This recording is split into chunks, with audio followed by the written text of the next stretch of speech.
Broker. Life बहुत short है, इसीलिए हर काम खत्म करने का शॉर्टकट होता है और वो काम सिर्फ एक ब्रोकर कर सकता है। बिल्कुल सही, ये सही कह रहा है। ये हर चीज शॉर्टकट से करता है। ये फाइल देखो, ये हमेशा के लिए इधर ही रुक गई है। और ये फाइल देखो, अब ये उड़ के अंदर जा रही है। चलता हूँ सर। हाँ हाँ।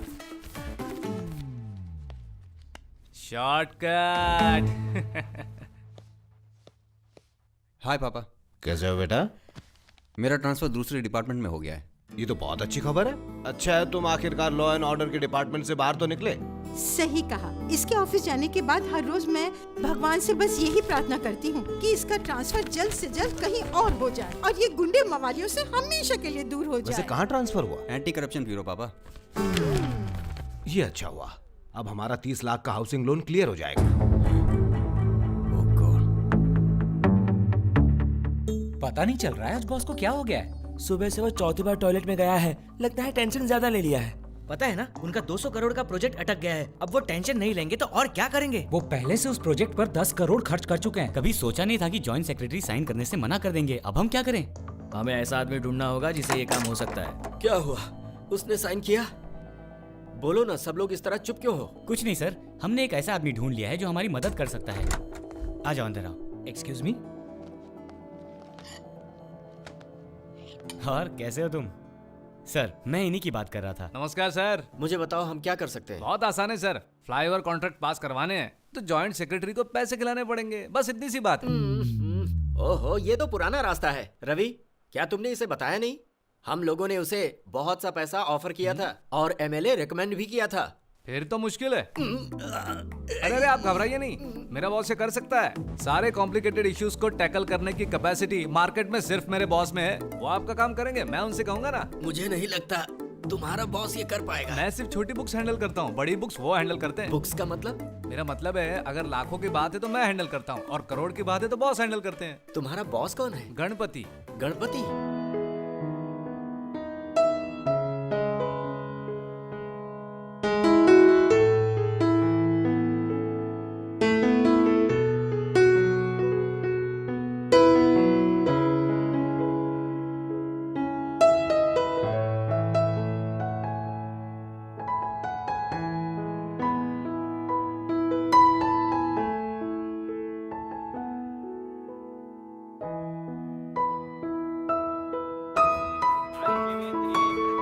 सोचा था आज तो दर्शन के लिए बहुत समय लगेगा। भगवान तक पहुंचने के भी शॉर्टकट होता है।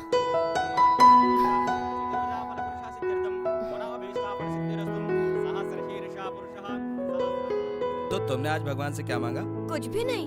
क्यों? मुझे एग्जाम्स में अच्छे मार्क्स मेहनत करने से मिलते हैं, प्रार्थना से नहीं। ऐसा नहीं बोलते। ये 10 रुपए लो, इसमें डाल दो, तुम क्लास में फर्स्ट आओगे। इसका मतलब आप भगवान को रिश्वत देते हैं? ऐसा नहीं कहते बेटा। मैं नहीं दूंगा। पता है, तुमने ये सब सिखाया है। हेलो, हाँ बोल चेना। अगर वो बहुत ही ज्यादा स्ट्रिक्ट है तो ट्रांसफर नहीं हो सकता। अगर हमने उसका ट्रांसफर करवा दिया तो वो फाइल बंद करके जाएगा। ऐसे लोगों के बारे में तुम बिल्कुल नहीं जानते Ganpati. There is only one way, he has to pass the file. मैंने तुम्हारी कंपनी के बारे में पता लगाया, उसका ट्रैक रिकॉर्ड पिछले कई सालों से काफी खराब है। ये क्या कह रहा है? मेरा ब्रोकर होकर मेरी ही कंपनी की बुराई कर रहा है? सर एक 5% बढ़ा दो ना तो मेरे बॉस सब कुछ संभाल लेंगे। हाँ। ओह अच्छा, हाँ। समझ गया, बात परसेंटेज की है। तो तुम लोग उसकी चिंता बिल्कुल मत करो। Joint secretary? हाँ, क्रांतिवर्धन। वो अभी कहाँ मिलेगा? आरएनबी गेस्ट हाउस में। अब मैं आपको काम खत्म करने के बाद ही फोन करूंगा। नमस्ते सर, अभी आपको टेंशन लेने की जरूरत नहीं और बार बार टॉयलेट भी जाना बंद कर दो। बस अकाउंट्स में बता दो 50% एडवांस दे दे। चलता। सर नमस्ते सर। सर मेरा नाम गणपति है सर, लॉबिस्ट हूँ सर। प्यार से लोग मुझे ब्रोकर कहते हैं। जैमन इंडिया कंपनी के फ्लाईओवर कॉन्ट्रैक्ट पर साइन करने से आपने साफ मना कर दिया सर। बहुत बढ़िया सर। सर मुझे लगता है कि आप जैसे लोगों की वजह से ही समाज में ईमानदारी बची हुई है। सच कह रहा हूँ सर, आपसे हाथ मिलाने को दिल कर रहा है।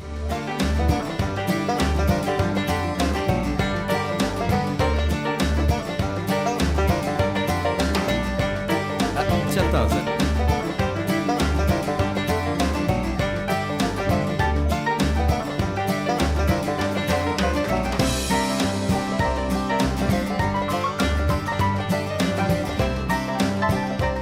अपना बैग भूल गया था सर। उर्वशी सर। अपनी उर्वशी सर। समझ गया सर, चलता हूँ सर। ये लड़की माइंड ब्लोइंग है सर, ये लड़की आई ब्लोइंग है सर, ये लड़की लिप ब्लोइंग है सर, ये तो हार्ट ब्लोइंग है, और ये स्टमक ब्लोइंग है, और ये लड़की। ये सब बहुत हो गया, ये बताओ कीमत कितनी है? 50,000। ओके सर इस बार कमीशन ज्यादा देना। अरे गणपति भाऊ, 1 मिनट आया सर। नमस्ते भाऊ, मुझसे कुछ काम है? एक छोटा सा काम है। बताओ भाऊ। तुम उस फिल्म स्टार उर्वशी को जानते हो? अपने स्टेट में फिल्म स्टार उर्वशी को कौन नहीं जानता भाऊ, लेकिन आपका क्या काम? वो लेती क्या है? कुछ फ्रूट्स और एक ग्लास जूस। डाइटिंग। जोक था। वो बहुत बड़ी फिल्म स्टार है। मतलब उसका भाव भी ज्यादा होगा। वो इस वक्त कहाँ है? वो अभी शहर में गई है एक इंग्लिश फिल्म की शूट के लिए। अमय हीरो है, होटल बंजारा हेवंस में रह रही है। मुझे नहीं पता तुम ये कैसे करोगे, लेकिन 1 घंटे में उससे कंफर्म करके मुझे फोन भाऊ करो। ये इतना आसान नहीं है। कमान कमान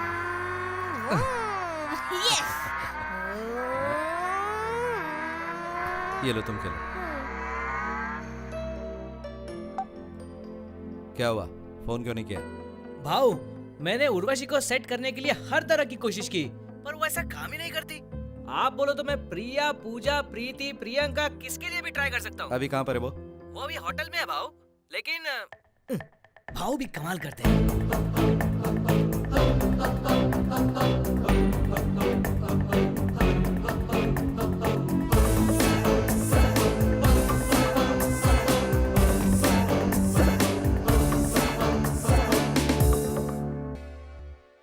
सुन, बंजारा हेवंस। ओके भाव। ईश्वर, तुझे हीरोइन उर्वशी पसंद है? मैं उनके लिए जान भी दे सकता हूँ, बहुत पसंद है। अगर उनका कोई फैन एसोसिएशन होता तो मैं ही उसका प्रेसिडेंट बनता। अरे वाह, इतनी पसंद है तुझे? सच कहूँ तो भाव, मैं उनको पाने के लिए कुछ भी कर सकता हूँ। अच्छा ये बता, तुझे चाहिए वो? क्या क्या बोल रहे हो भाव? मैंने पूछा तुझे चाहिए क्या वो? आप भी क्या मजाक कर रहे हो भाव? वो एक बड़ी फिल्म स्टार, मैं एक छोटा ड्राइवर। ठीक है, सही बोला। हेलो संजू, हाँ दे उसको। हाँ मणि, मेरी बात सुन। अपना जो ईश्वर है ना, उसे हीरोइन उर्वशी बहुत पसंद है, बहुत प्यार करता है उससे। अच्छा, काम हो जाएगा क्या? हाँ ओके ओके ओके। अभी भाव क्या हुआ ईश्वर? क्या ये सच है भाव? तुझे क्या लगता है मैं तुझे एड़ा बना रहा हूँ? मुझे कुछ समझ नहीं आया। मैंने जो अभी बात की तेरे भेजे में नहीं आई? वो तो मैंने सुना है भाव, लेकिन मुझे विश्वास नहीं हो रहा भाव। गाड़ी चला।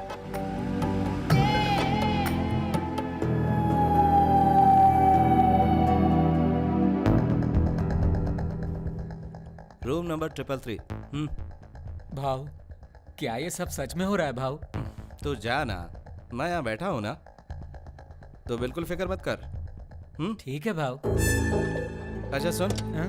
उर्वशी बहुत ही बिजी एक्ट्रेस है, इसलिए जाते ही अपना काम शुरू कर देना। समझ गया ना मैं क्या कह रहा हूँ? समझ गया भाव।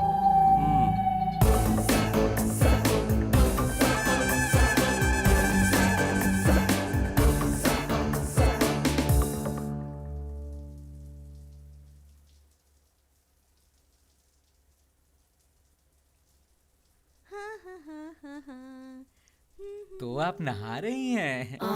वो भी मेरे लिए?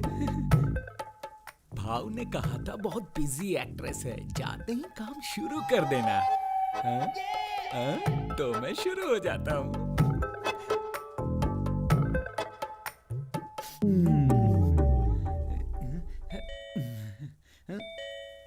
Yes, coming.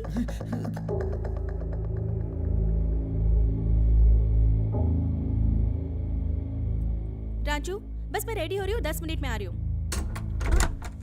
Excuse me. Yes.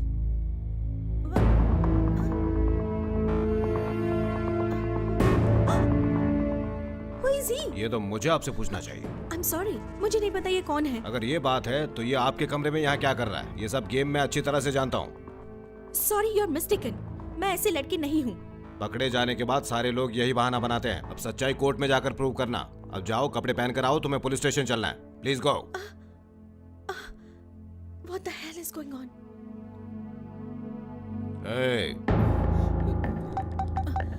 Hello hello manager.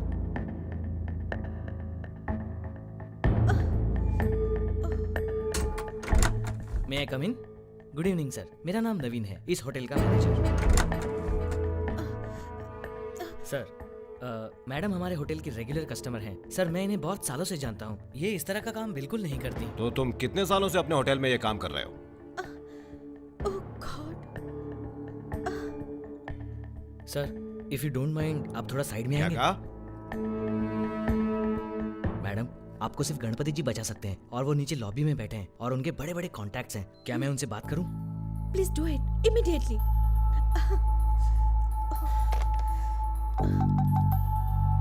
Hello reception. Senior inspector S Anil Rao. Good. Duty तो ईमानदारी से ही करनी चाहिए। मैं अपनी ड्यूटी जानता हूँ। ड्यूटी ज्वाइन किए कितना वक्त हुआ आपको? आपको क्या करना है? मैं बताऊं आपको। 5 साल पहले आप कोल्हापुर से यहाँ आए हैं ना? आपके पिताजी एक स्कूल टीचर हैं, स्पोर्ट्स कोटा। आपकी शादी हो गई, 2 बच्चे भी हैं। एक 4th क्लास में है, दूसरा 3री क्लास में। आपको ये सब कैसे पता? एक बात और भी पता है, आपका अगला ट्रांसफर नक्सल एरिया में होगा। होम मिनिस्टर का फोन। हेलो जी सर, गणपति बोल रहा हूँ। हाँ बोलो गनी, क्या हुआ? सर मुझे किसी का ट्रांसफर करवाना है। तो शाम को घर आ जाओ, बात करते हैं। जी मैं शाम को घर पहुँचता हाँ हूँ। घर आ जाओ। जी सर। ठीक है, शाम को मिलते हैं। जी सर, आता हूँ। मुबारक हो। कंफर्म, आपका ट्रांसफर कंफर्म हो गया है नक्सल इलाके में। ठीक है, जाने दो ना सर। ए, तू यहाँ क्या कर रहा है? जा यहाँ से। तुमने क्या सोचा था? बहुत बड़ी मुर्गी हाथ लगी क्यों? एक बहुत बड़ी हीरोइन जो एक फिल्म में काम करने के करोड़ों रुपए लेती है। तुमने सोचा मौका अच्छा है, अरेस्ट करके जेल में डाल दोगे और उसके बाद न्यूज चैनल वाले, सारे अखबार वाले, सब लोग तुम्हारे पास पुलिस स्टेशन पहुंच जाएंगे। मैडम पहले कभी आप जेल गई हैं? पता है वहाँ अजीब अजीब सवाल पूछे जाते हैं, अजीब अजीब सी बातें की जाती है, जैसे कि आप सिर्फ एक्टिंग के पैसे लेती हैं या कोई पैकेज डील होती है। ऐसी पैकेज डील जिसमें एक्टिंग के अलावा भी बहुत कुछ करना पड़ता है। वो लोग ऐसे ऐसे सवाल पूछेंगे कि ये पागल हो जाएंगे और ये हर तरफ अपना मुंह छुपाते हुए ऐसे भागती फिरेंगी। कैसा लगेगा बताओ? सारे देश में सारे न्यूज चैनल वाले एक ही बात कहेंगे, ब्रेकिंग न्यूज, उर्वशी गिरफ्तार, सेक्स रैकेट में उर्वशी गिरफ्तार। आपको लगता है इतनी सारी बेइज्जती ये झेल पाएंगी और कोई काम नहीं है आपको इनको परेशान करने के अलावा? ये लो, ये रख लो, फाइनल ऑफर है 1 लाख रुपया। ये लो और जाओ और अपना ट्रांसफर ऑर्डर खुद रुकवा लो। फैसला तुम्हारे हाथ में है। ले लो। Sorry madam. मैं आपका शुक्रिया कैसे करूं? इसमें शुक्रिया की क्या बात? मैंने आपकी मदद की, अब आप मेरी मदद कर देना। चलता हूँ मैडम।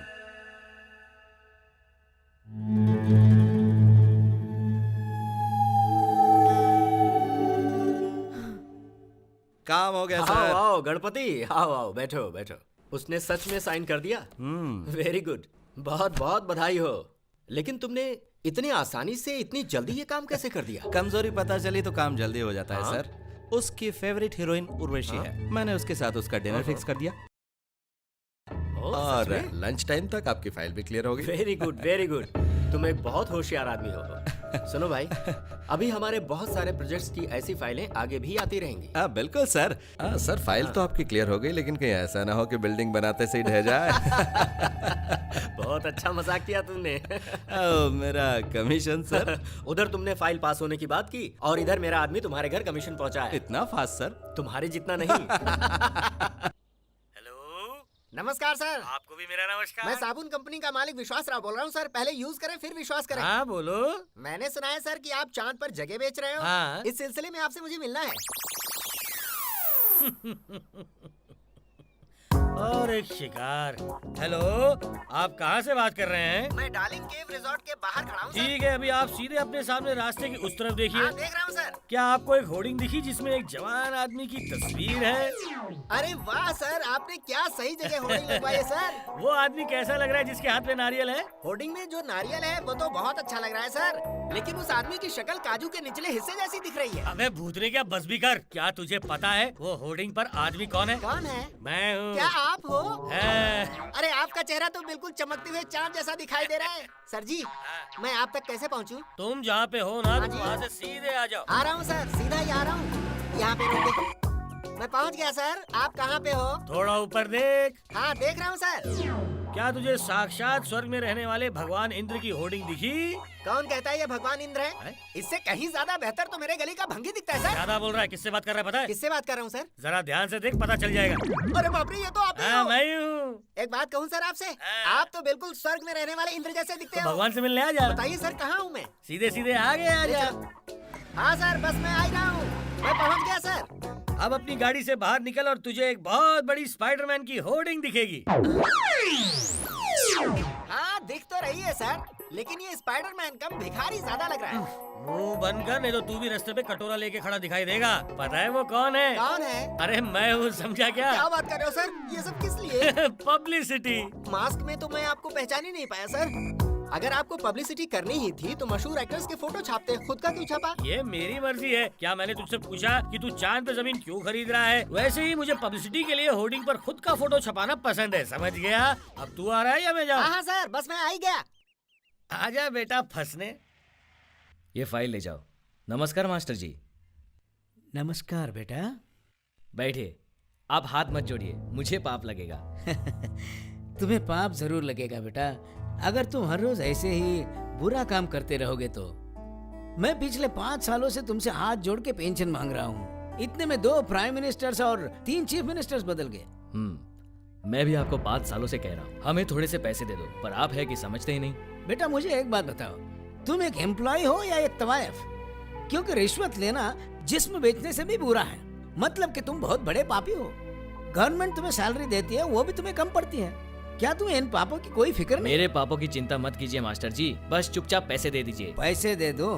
कितने पैसे देने होंगे? मैं कुछ कंसेशन दे दूंगा, वो भी सिर्फ आपके लिए। मैं 1 पैसा नहीं दूंगा। सालों पहले भी मैं इसके खिलाफ था और आज भी इसके खिलाफ हूँ। तो फिर पेंशन भूल जाइए।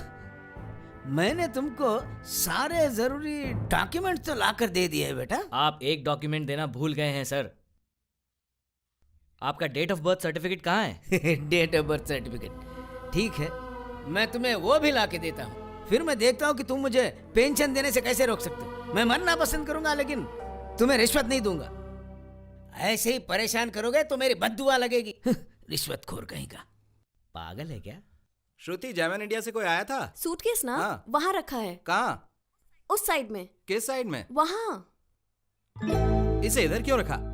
तुम्हें पता है इसमें क्या है? 50 लाख रुपए। रुपए तुम्हारे लिए, मेरे लिए रद्दी। ये सब तुम्हारे लिए तो कर रहा हूँ। ये सब पाप है। तुम मुझे कभी नहीं समझोगी। क्या? क्या तुम भगवत गीता पढ़ा रहे हो जो मैं नहीं समझूंगी? ओके, सिद्धू कहाँ है? ऊपर, वो नाचते हुए लोगों की पेंटिंग बना रहा है, और तुम जो लोगों को अपनी उंगलियों पे नचाते हो। बहुत अच्छे। क्या बात है बेबी, अब चलो। सिद्धू। डैडी। क्या हो रहा है? देखिए मैंने क्या बनाया है। क्या बात है, सुपर्ब। Thank you. अच्छा ये क्या है? आप ही देख के मुझे बताओ कि ये क्या है। बहुत आसान है, लोग पैसों के पीछे पागल हुए पड़े हैं। क्या आपको सच में यही दिख रहा है डैडी? अब बस भी करो सिद्धू, तुम्हारे डैडी मजाक कर रहे हैं। अब तुम ही बताओ, इस पेंटिंग का क्या मतलब है? इस पेंटिंग का ये मतलब है कि गलत तरीके से कमाया हुआ पैसा कभी नहीं फलता। बहुत बढ़िया, तुम्हें फर्स्ट प्राइज मिलेगा। लेकिन डैडी, क्या आप मुझे एक प्रॉमिस करोगे? कैसा प्रॉमिस? मुझे इस ड्राइंग कंपटीशन में फर्स्ट प्राइज जीतने के लिए आप किसी को भी रिश्वत नहीं देंगे। अरे मेरा प्यारा बेटा। देखा, ये मेरा बेटा है। नहीं, मेरा हीरो है। बहुत बढ़िया प्रोजेक्ट है देश के महापुरुषों के पुतले लगवाने का। सारे स्कूल्स में 20 करोड़ का कॉन्ट्रैक्ट है। इस काम के लिए 20 करोड़ काफी नहीं है। तो फिर इन महापुरुषों का सिर्फ सिर लगा, पूरा शरीर मत लगा।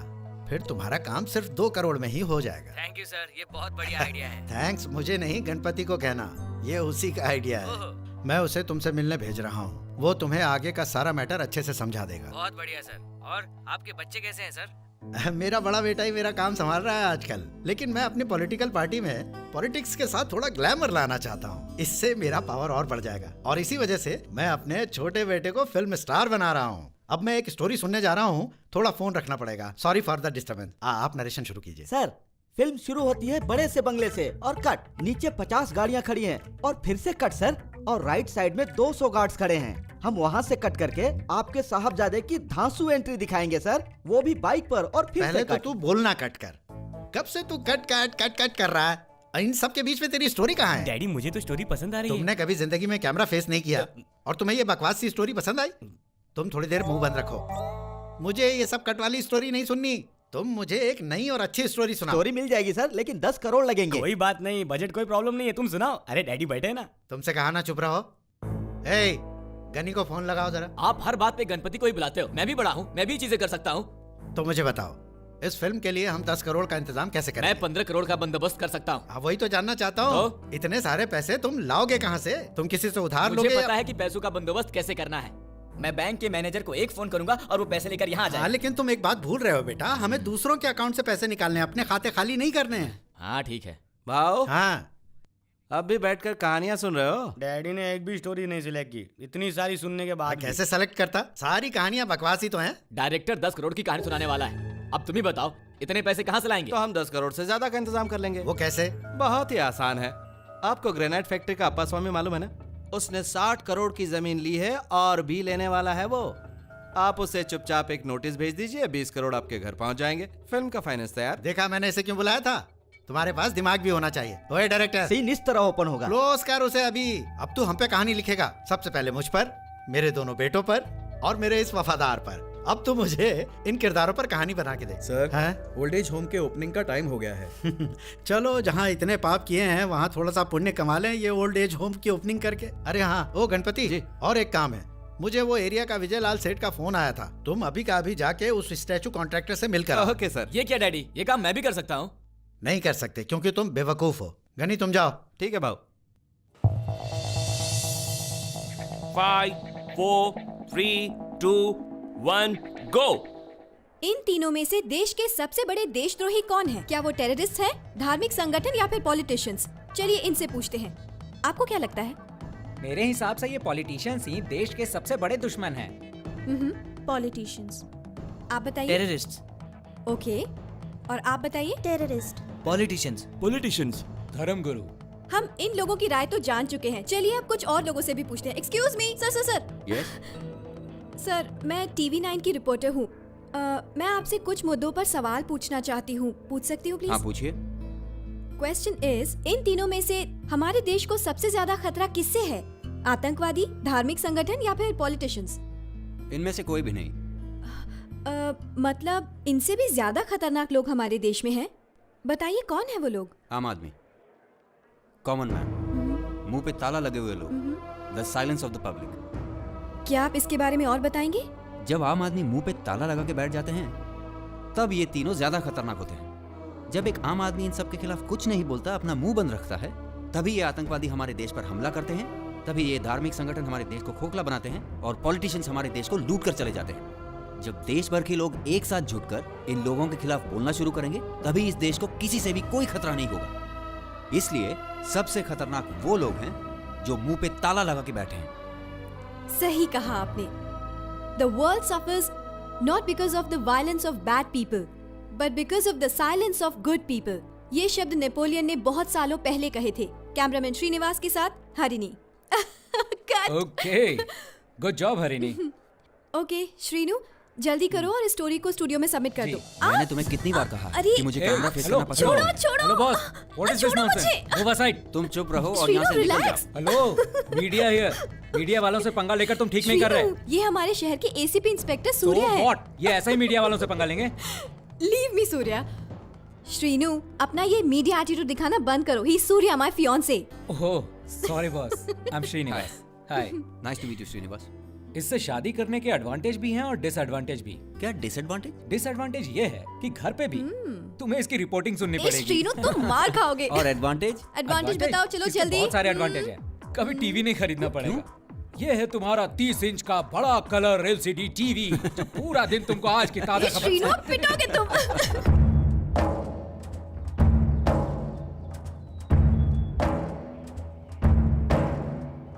अरे नहीं नहीं, इसको ऐसे नहीं निकालते। ओए हरिराम, हाँ चल इधर आ, सर मिलना चाहते हैं। देखो भाई साहब, मैंने आपसे कितनी बार कहा है, ये मेरी पुश्तैनी जमीन है और मैं इसे किसी भी कीमत पर नहीं बेचूंगा। समझते क्यों नहीं? हमने वहाँ की जमीन खरीद ली है और सरकार ने हमें यहाँ की जमीन दे दी है। बीच में तुम्हारी जमीन है, वो तुम हमें दे दो। सुन रहे हो? इनके मुंह मत लगो। चलो तुम लोग जाओ यहाँ से। सर चलो चलते हैं। बात क्या है? ये जमीन क्यों नहीं बेच रहा है? सर आप फिक्र मत कीजिए, हम सरकार की मदद से ये जमीन अपने नाम पे करवा लेंगे। ये बहुत आसान है और इसमें पैसे भी कम खर्च होंगे। बिल्कुल ठीक कहा तुमने। सरकार की मदद से हम ये जमीन सिर्फ 5 लाख में खरीदेंगे। सर लेकिन इस काम को खत्म करने के लिए 6 महीने लग जाएंगे। हमें एक ब्रोकर से बात करनी चाहिए। ठीक है, देखते हैं। Okay sir.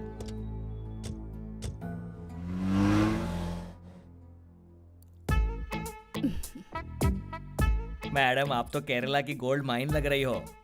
अब सोने की दुकान डालनी है तो ये सब तो पहनना ही पड़ेगा ना। आपके अल्फाज भी सोने जैसे हैं। आपने बिल्कुल सही कहा। आपकी तो कमाल की नजर है। आप लोग उनसे मिलने यहाँ आए हैं और वो है कि कहीं और चले गए। आपके पति से कोई भी बात नहीं करनी। आप ही इतनी होशियार हैं, हमें तो आपसे ही बात करनी है। मुझसे बात करनी है?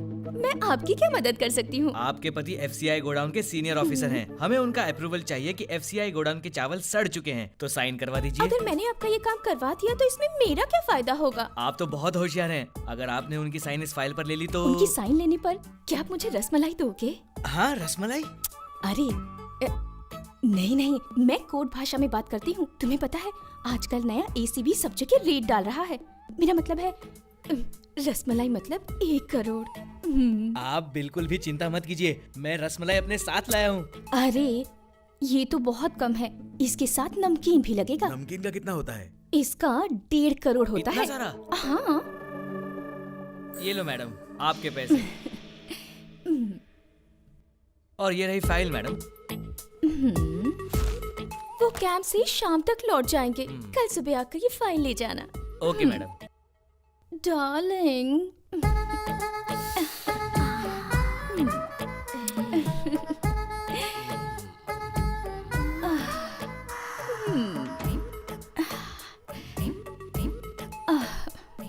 ऐसे क्या देख रहे हैं? क्यों नहीं देख सकते? सुबह आपके चाहने वाले आए थे। कौन लोग आए थे? उनको बस आपकी साइन चाहिए। मैंने तुमसे कितनी बार कहा है कि मुझे ऐसे सब काम नहीं करने हैं। बैठे बैठे हमें 1.5 करोड़ मिल गए हैं। मुझे वो ACB से डर लगता है। क्या अभी मर्द को किस चीज का दर्द? तुम्हें क्या, अरेस्ट तो मैं होऊंगा। ये सब गलत है, पाप की कमाई है। आप पाप की फिक्र मत कीजिए, हम तीरथ चले जाएंगे, सारे पाप धुल जाएंगे। ये क्या बखेड़ा लेके बैठ गई? ये लोग तुम्हारा दिमाग खराब करते हैं और तुम यहाँ बेडरूम में अपनी हरकतों से मेरी नीयत खराब करती हो। नहीं, इतने सारे टेंशन से मुझे BP, शुगर और थायराइड जैसी कई बीमारियाँ एक साथ हो जाएंगी। साइन कीजिए ना। नहीं करूँगा। नहीं करेंगे? नहीं। नहीं करेंगे? करना जरूरी है। हाँ जी। मेरी कमजोरी तुम हो और तुम्हारी कमजोरी पैसे। ये लो। अब तो मेरी सोने की दुकान खुल के ही रहेगी। अरे दूसरे पेज पे तो साइन करने दे। इसने हमें सिर्फ 2 मिनट दिए हैं। क्या तुमने मिनिस्टर साहब से बात की है? मैं उनके साथ ही था सर, जब उन्होंने इस आदमी को फोन लगाया था। इस आदमी का सेक्रेटरी मेरे कम्युनिटी का है। Tension not sir. Very good. वैसे भी इस छोटे से काम के लिए हमें किसी ब्रोकर को 10% देना पड़ता है। सर आप लोग आ सकते हैं। नमस्ते। मैं गांव की एक जमीन के सिलसिले में आपसे बात करने आया हूं। मुझे वहां पर एक इंडस्ट्री लगानी है जहां हजारों लोग काम करेंगे और वहां की बेरोजगारी मिट जाएगी। इससे मुझे और देश को भी बहुत फायदा होगा सर। हम हमारे कम्युनिटी के लोगों की मदद करना चाहते हैं धर्मा सर। हम चाहते हैं कि हमारी कम्युनिटी भी डेवलप हो जाए। अगर आज आप हमारी मदद कर देंगे तो हम आपको भी बहुत खुश कर देंगे सर। आपको दिए हुए 2 मिनट खत्म हो गए। आपसे बात करके पता ही नहीं चला कि वक्त कैसे बीत गया। फिर मिलेंगे सर। Bye sir.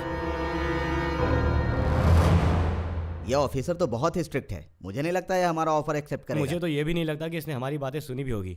मिनिस्टर की बातों का भी इस पर कोई असर नहीं हुआ। ये बहुत कड़क है सर। ये इतना भी कड़क नहीं है, बस काम निकलवाना आना चाहिए। वैसे इसने बहुत लोगों का काम किया है। इसे देखकर तो ऐसा नहीं लगता। उसके चेहरे पे थोड़े लिखा है। असल में उसी ने मुझे आप दोनों के बारे में बताया। ओह, ऐसा मैंने आपसे बात करने की कोशिश की, लेकिन आप लोग डायरेक्ट अंदर चले गए और 5 मिनट में बाहर आ गए। अगर तुम हमारा काम करोगे तो मैं तुम्हें अच्छा कमीशन दूंगा। 20%। ये क्या? तभी तो तुम 10% बोल रहे थे। हाँ तभी 10 थे, लेकिन अब 20। अगर काम करना है तो शाम को 7:30 बजे आवर स्पाइस रेस्टोरेंट में आ जाओ। और ये बड़ी बुक का मामला है, इसलिए मेरे बॉस तुमसे बात करेंगे। ओके? अरे शिंदे, मेरे पैकेट्स आ गए क्या? क्या आपने सर से बात की? आपकी सारी डिटेल्स उनके पास है। तो हमारा ऑफर क्या है? हम 3 दे सकते हैं। 1, 2 3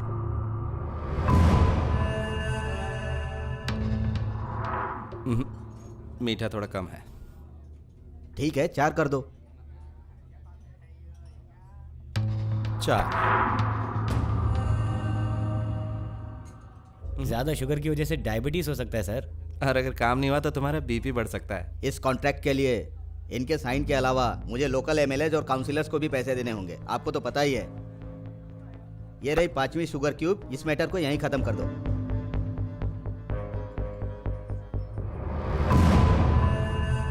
वो अभी कॉफी पी रहे हैं। हम यहाँ क्या ये देखने आए हैं? इसका मतलब है आपका काम हो जाएगा।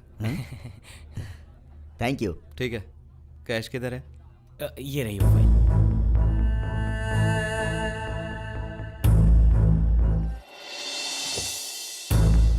सर उन्होंने कैश दे दिया है, आप कहें तो घर भिजवा दूं? मेरा छोटा भाई बेंगलोर में एक बहुत बड़ी जमीन खरीद रहा है जी। ये पैसे वहां भेजने का इंतजाम करवा जी हो जाएगा सर, आप बेफिक्र रहिए सर, सब कुछ मैं संभाल लूंगा।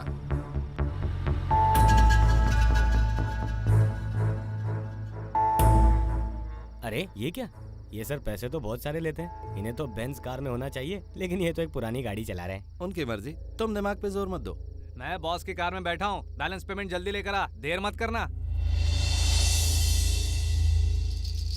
आपकी जमीन अब सरकार ने खरीद ली है।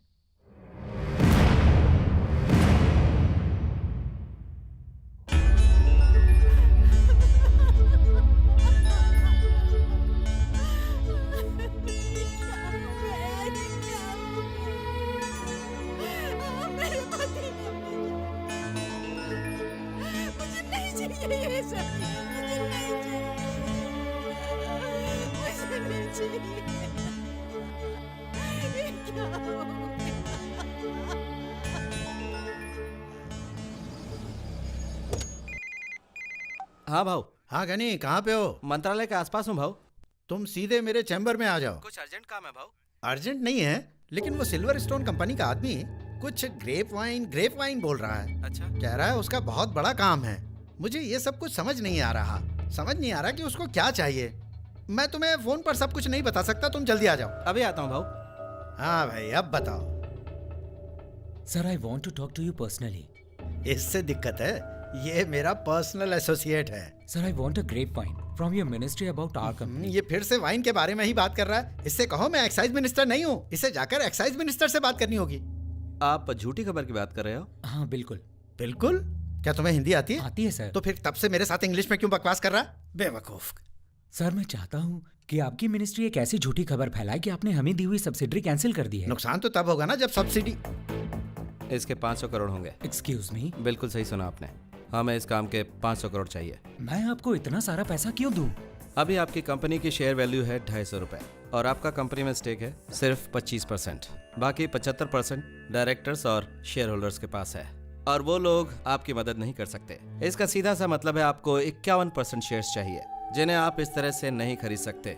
आपकी कैपेसिटी नहीं है और इस झूठी खबर से आपके शेयर की वैल्यू गिरकर हो जाएगी सिर्फ 30 रुपए और इसी वजह से आप ये झूठी खबर मार्केट में फैलाना चाहते हैं जिससे आपको प्रॉफिट होगा 2500 करोड़ रुपए। हमें आपके प्रॉफिट से सिर्फ 500 करोड़ चाहिए। हमें सिर्फ 20% चाहिए यार, ये तो बहुत छोटा अमाउंट है। ओके सर, लेकिन मुझे एक हाँ मुझे पता है आपको क्या पूछना है और अगर मैं गलत कहूँ तो मुझे बताना। शेयर्स खरीदने के बाद मिनिस्टर सर अनाउंस करेंगे कि सब्सिडरी कैंसिल नहीं हुई है। Okay okay. तो आप हमें ये अमाउंट कैसे देंगे? मैं पैसे किसी भी बैंक में ट्रांसफर कर सकता हूँ, आप कहो तो स्विस बैंक में भी भेज सकता हूँ। नहीं, स्विस बैंक पर इस समय पार्लियामेंट में बहुत हो हल्ला हो रहा है। भाव ब्रिटिश वर्जन ठीक रहेगा ना? तुम्हें ठीक लगता है तो वही ठीक है। ब्रिटिश वर्जन में आप ट्रांसफर करवा देंगे? डन। ऑनलाइन ट्रांसफर के लिए मैं आपको सारी डिटेल्स दे दूंगा, ठीक है ना? Okay sir. ओके भाव, थैंक यू सर। कोई बात नहीं सर, सीएम साहब ने ये फाइल भेजी है, आपकी साइन चाहिए। ये सिल्वर स्टोन वाला आदमी ज्यादा ही होशियारी मार रहा था। मैं इसकी सब्सिडी कैंसिल कर दूंगा।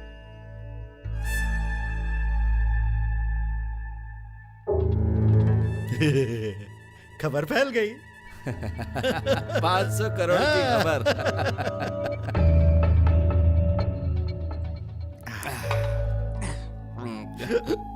भाव हाँ? मुझे आपसे एक सवाल पूछना है। हाँ पूछो। पूछने के लिए मुझे पीनी पड़ती तुम है। बिना पिए भी कुछ भी पूछ सकते हो, पूछो। असल में मुझे बहुत सारे सवाल पूछना है भाऊ, बहुत सारे। हाँ तो पूछो ना। इन कपड़ों में आप बहुत ही जवान लगते हैं भाऊ, लेकिन आप ये कपड़े हमेशा क्यों नहीं पहनते हैं, और वो सफेद कुर्ता क्यों पहनते हैं भाऊ?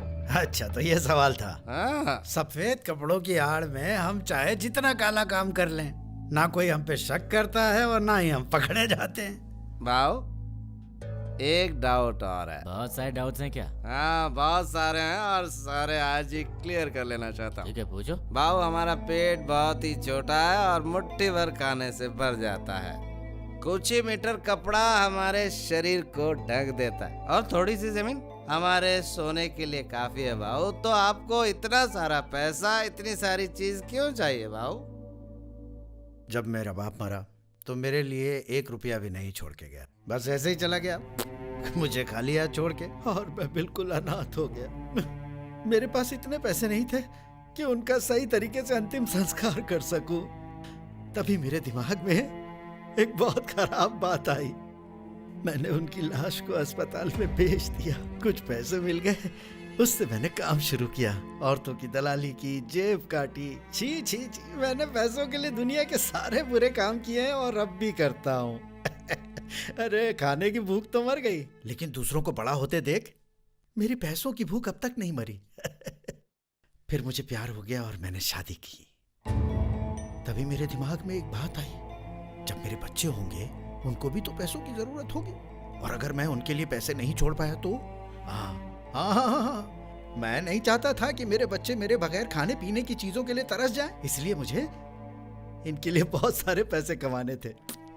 लेकिन मैं पढ़ा लिखा नहीं हूं, इसलिए मैंने बुरा काम करना कभी नहीं रोका और बहुत सारा पैसा कमाया। मुझे मेरे बच्चे बहुत प्यारे हैं। मैंने इतना पैसा कमाया कि मेरी आने वाली पीढ़ी, उसके बाद की पीढ़ी भी खुश रहे और उन्हें कोई तकलीफ नहीं होनी चाहिए। इसीलिए मैं आज भी कमा रहा हूँ। आप सही है भाऊ। डैडी, मार्केट में एक इम्पोर्टेड रेस कार आई है, प्लीज मुझे दिला दो ना। क्या तू भी सिर्फ एक रेस कार चाहिए? मैं तुझे प्लेन दिलाता हूँ। वैसे तो आप इम्पोर्टेड कार दिलाते हो, और मुझसे तो पूछते भी नहीं कि मुझे क्या चाहिए। बोल ना, क्या चाहिए तुझे? मुझे मुंबई शहर में एक बहुत बड़ा अपार्टमेंट बुक करना है, वो भी 25 करोड़ का। तो तुरंत बुक करवा लो, मुझसे क्या पूछ रहे हो? ये सारा तुम दोनों का ही तो है। सब कुछ मेरे बेटों का ही तो है। यू आर राइट भाऊ। हाय मेरी जाने मन, ऐसे घूर क्यों रही हो? सोच रही मैं पी के आऊं? तुमने दारू नहीं पी? तो फिर सीधा चल के दिखाओ, चल के दिखाओ। झूठ बोलते हो, मुझसे झूठ बोलते हो। हमारा बेटा कहाँ है? इस वक्त रूम में सो रहा है, डिस्टर्ब मत करो। मुझे उससे कुछ बात करनी है। मेरे प्यारे बेटे हटो। नहीं, मत जगाओ, चलो ना। हाथ हटाओ। मेरा बेटा, प्यारा बेटा, ये सारा पैसा सिर्फ तेरे लिए है। हाँ? चलो प्लीज अपने रूम में चलते हैं। अरे उठो ना बेटा, मैं क्या। इसे डिस्टर्ब मत करो। धीरे बोलो बेटा, मेरे प्यारे। ठीक है, ये सारे पैसे उसी के हैं, अब तो चलो। हाँ, भाव ने कहा था। ठीक है, अभी चलिए। एक बाप को अपने बच्चे के भविष्य का ध्यान रखना चाहिए। चल रहे हैं या नहीं? तुम्हें बुरा लगा? तुम क्या समझोगे इस बात को? ये मेरा बेटा सिद्धू है, सिद्धू, जिगर का टुकड़ा है मेरा। चलिए भी। सिद्धू, ये सारे पैसे तेरे हैं सिद्धू। बहुत हो गया, चलो यहाँ से, जल्दी चलो। चलो भी। सिद्धू, तू बहुत बड़ा आदमी बनेगा बेटा। प्लीज प्लीज इन्हें जल्दी ले चलो, पता नहीं इन्हें क्या हो क्या गया हुआ है। दीदी? इन्होंने शेयर मार्केट में इन्वेस्ट किया था, अचानक ये शेयर मार्केट क्रैश हो गया और इन्हें हार्ट अटैक आ गया। प्लीज इन्हें जल्दी ले चलिए, प्लीज जल्दी कीजिए प्लीज। भाई साहब, क्या आज तुम मुझे मेरा बर्थ सर्टिफिकेट दे सकते हो? लेगा सर, पक्का मिलेगा। थैंक गॉड, तुम्हारा भला हो बेटा। गुरु दक्षिणा सर, समझो मैंने आपको गुरु दक्षिणा दी। लगता है आज भी हमारे देश में कुछ भले लोग जिंदा हैं। लेकिन मेरे से ऊपर जो हैं वो एक बात पर अड़ गए हैं सर। किस बात पे? मास्टर जी, उन्हें बर्थ सर्टिफिकेट के बदले सिर्फ 2000 रुपए चाहिए। कंसेशन दे रहे हो? नहीं सर, इज्जत दे रहा हूँ। इज्जत करने पर कंसेशन। पता है, जब मैं पैदा हुआ तो माँ बाप के कितने पैसे खर्च हुए? सिर्फ 1 रुपया। अभी रुपए की कीमत गिर गई है सर। रुपए की कीमत नहीं गिरी है बेटा, लेकिन तुम जैसे लोगों की नीयत जरूर गिर गई है। अपने सुपीरियर को कह देना मैं उसे 1 रुपया भी नहीं दूंगा। बिल्कुल सही कह रहे हैं सर आप 1947 के पहले पैदा हुए थे। आपकी बर्थ सर्टिफिकेट के लिए आपको नया पूल मैटरनिटी हॉस्पिटल के रिकॉर्ड सेक्शन से अप्रूवल चाहिए होगा सर, ठीक है? ये काफी है या तुम्हें मेरे माता पिता का मैरिज सर्टिफिकेट भी चाहिए? और ये साबित करने के लिए कि मैं अपने माता पिता का बेटा हूँ, इसके लिए एमआरओ सर्टिफिकेट चाहिए? अगर मैं तुम्हें रिश्वत देता तो रिकॉर्ड की भी जरूरत नहीं होती। पैसा देने पर तो तुम लोग किसी बच्चे के पैदा होने से पहले ही उसके बर्थ सर्टिफिकेट बना देते। मैं लेकर आऊंगा, जरूर लेकर आऊंगा, फिर तुमसे ही ले जाऊंगा अपनी बर्थ सर्टिफिकेट।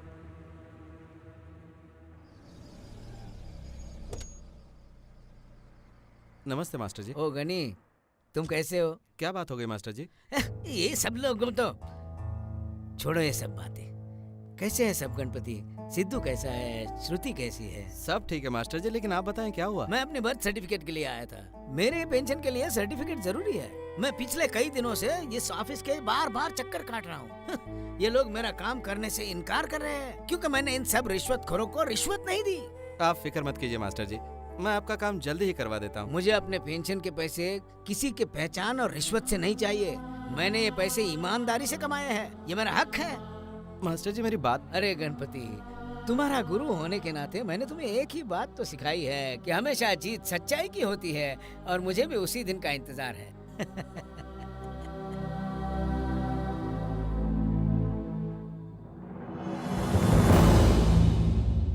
ये लो पकड़ो। Thank you. You're welcome. ये क्या है? ये न्यूज है?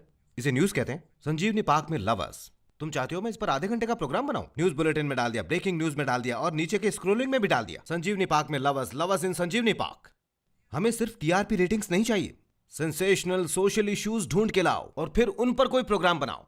हजारों लोगों के ना जाने कितने प्रॉब्लम्स होते हैं, उन पर प्रोग्राम बनाओ। हरिनी ने बनाया है समाज के सबसे खतरनाक एलिमेंट्स। इसने बहुत ही अच्छा प्रोग्राम बनाया, समझी तुम? कुछ इस तरह का बनाओ। आजकल अगर एक चैनल किसी पॉलिटिशियन की बुराई करता है तो दूसरा उसको सपोर्ट करता है। इससे क्या हो रहा है? लोग ज्यादा कंफ्यूज होते जा रहे हैं। आजकल के चैनल्स अपनी क्रेडिबिलिटी खो बैठे हैं। अब जेन्युइन न्यूज तो कहीं दिखती ही नहीं है जो लोगों की आंखें खोले। सोशल रिस्पॉन्सिबिलिटी वाली न्यूज चाहिए। टीआरपी रेटिंग तो अपने आप बढ़ जाएगी।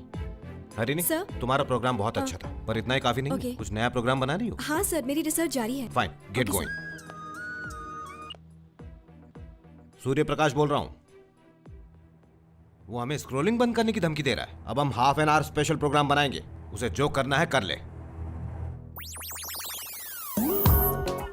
ये रहा तुम्हारा मून बस नमूना है।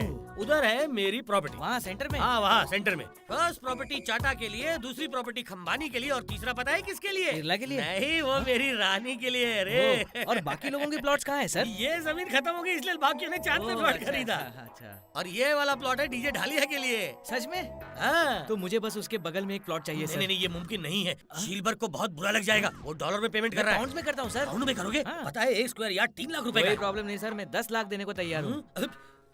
तुम बिजनेस क्या करते हो? एल्बम बिजनेस में हूँ सर। ये कैसा बिजनेस है? मेरे एल्बम में अच्छी अच्छी लड़कियों के फोटोज रहते हैं सर। वो सब छोड़ दो सर, हम बाद में बात करेंगे। अभी एडवांस में कितना? ठीक है, मुझे 20 दे दो। अरे 20 ही तो लाया हूँ मैं सर।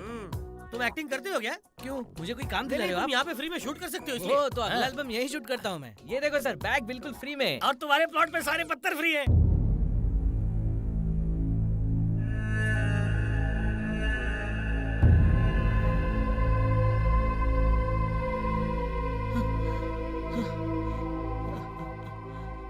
बैठ जाइए सर।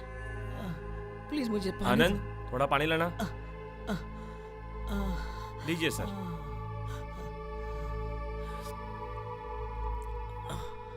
तो कहिए सर। बेटे, तुम तकरीबन 30-35 साल के होंगे। हाँ सर।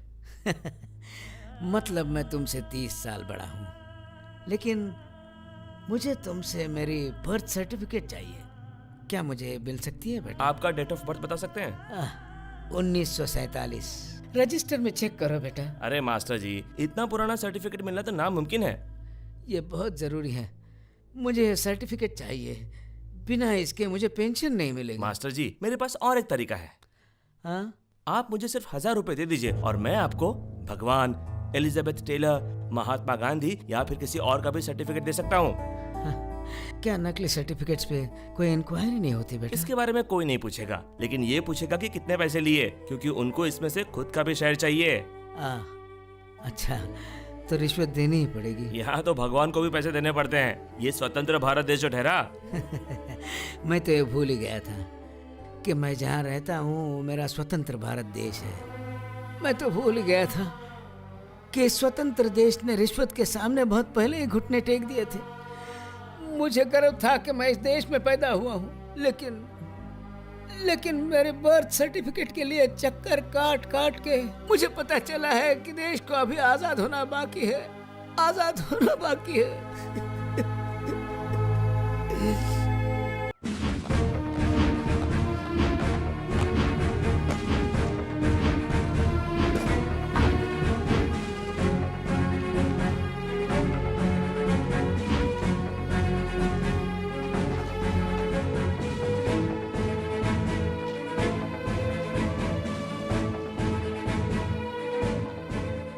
एक्सक्यूज मी सर, क्या आप बता सकते हैं अंदर क्या चल रहा है? मेरे सीनियर ऑफिसर आप लोगों को बताएंगे। अब भी हमारी सर्च जारी है और अब तक हमें करोड़ों का सामान मिला है। अभी पूरा घर ढूंढना बाकी है। जैसे ही सर्च खत्म होती है हम आपको जानकारी दे देंगे। ये मेरे दुश्मनों की मेरे खिलाफ एक साजिश है। ये सारी चीजें मैंने अपने पैसों से कमाई है।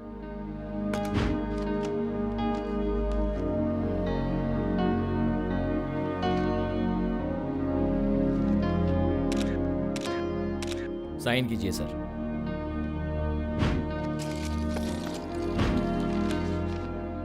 Thank you very much sir. Okay, thanks for the cooperation.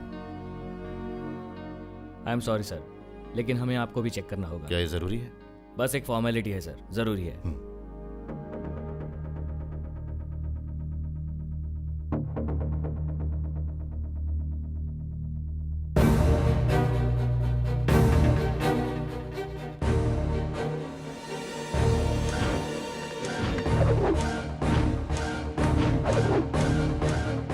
ACB ने जो मेरी प्रॉपर्टी सील की है मैं उसके अकाउंट्स तो बता सकता हूँ, लेकिन उनके पास जो पेन ड्राइव है उसमें जो अकाउंट डिटेल्स हैं वो मुझे मुश्किल में डाल सकता है। हमें ये डिटेल से भरा पेन ड्राइव जल्द से जल्द वापस हासिल करना होगा। धर्मा तेजा साहब के बहुत पॉलिटिकल कॉन्टैक्ट्स हैं।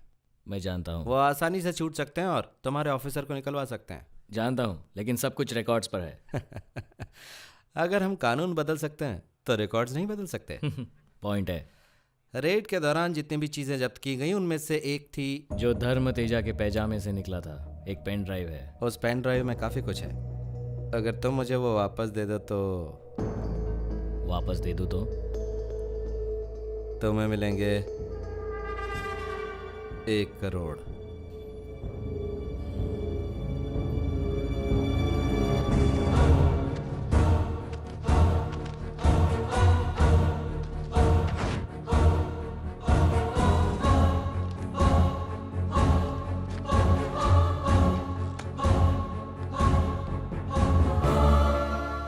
क्या सर? मैं भी एक आम आदमी हूँ। लेकिन आप अपनी ड्यूटी भूल गए। इसी वजह से मुझे 2 करोड़ मिले हैं। अगर तुम चाहते हो तो तुम्हें शेयर दे सकता हूँ।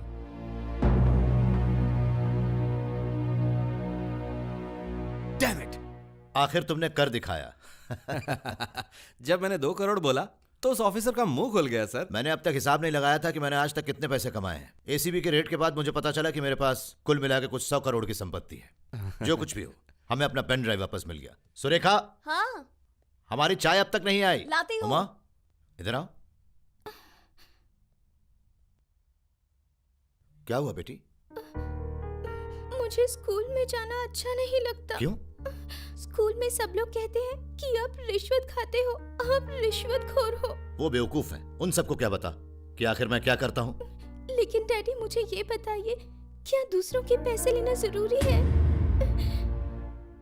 काश मैं यहाँ पैदा ही नहीं हुई होती। चुप बैठो। तुम्हारी हिम्मत कैसे हुई अपने डैडी के साथ ऐसे बात करने की? अंदर जाओ।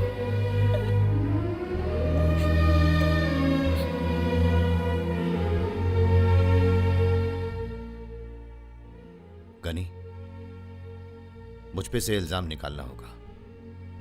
मेरा सस्पेंशन कैंसिल करवाओ, अपने सारे तरीके इस्तेमाल करो, सस्पेंशन नहीं होना चाहिए। मदर टेरेसा सेवा केंद्र। कार कंपनियों को और सॉफ्टवेयर कंपनियों को भी हम अपनी जमीन नहीं दे रहे। मैं तुमको फ्री में क्यों दूं?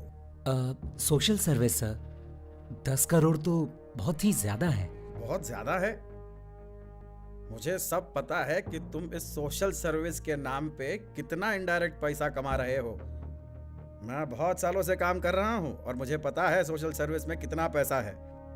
जाकर मेरे पीए से बात करो।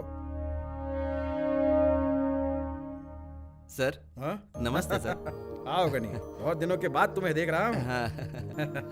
बैठो बैठो, आराम से बैठो। तो अब बताओ गनी, किस काम से यहाँ आना हुआ? एसीबी ने धर्मा तेजा के घर रेड डाली, उनका सस्पेंशन रोकना है। उसके घर से कुछ 20 करोड़ बरामद हुए हैं, भला मैं उसका सस्पेंशन कैसे रोक सकता हूँ? सर वो उन सारे पैसों के सही अकाउंट्स दिखाने को तैयार हैं। लीगल प्रॉब्लम्स भी नहीं होगी सर, अगर आप चाहें तो। मुझे कोई दिक्कत नहीं, लेकिन मेरे पार्टी वालों को मैनेज करना होगा। उनके घर पहले ही पैसा पहुंचा दिया सर। तुम बहुत स्मार्ट हो Ghani. Thank you sir. CM भी हमारी मदद करने के लिए तैयार हैं, लेकिन सस्पेंशन कैंसिल करने की फाइल सिर्फ और सिर्फ कंसर्न मिनिस्टर के ऑफिस से ही आनी चाहिए। तो आप उनसे बात कर सकते हैं ना? डैडी से तो मैं बात कर लूंगा, लेकिन दूसरे ऑफिसर्स को तो आपको मैनेज करना पड़ेगा, पता है ना? आपका काम आसान करने के लिए मैं एक गेट टुगेदर की तैयारी करता हूँ। ओके ओके, फिर तो समझिए आपका काम हो गया। Thank you very much. हम वही करेंगे जो तुम्हारे डैडी कहेंगे। उनको मेरे वेल विशेस देना। चलता हूँ। Sir post. हाँ इधर लाओ।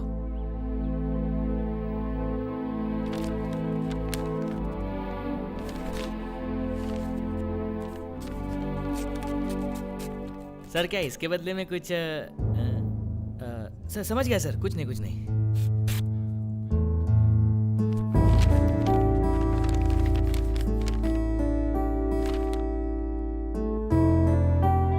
चिट्ठी में क्या लिखा है? हाँ, मेरे पेंशन सैंक्शन हो गई, डिमांड ड्राफ्ट भेजा है। इतने सालों के बाद अब हमारी मुश्किलें खत्म हुई।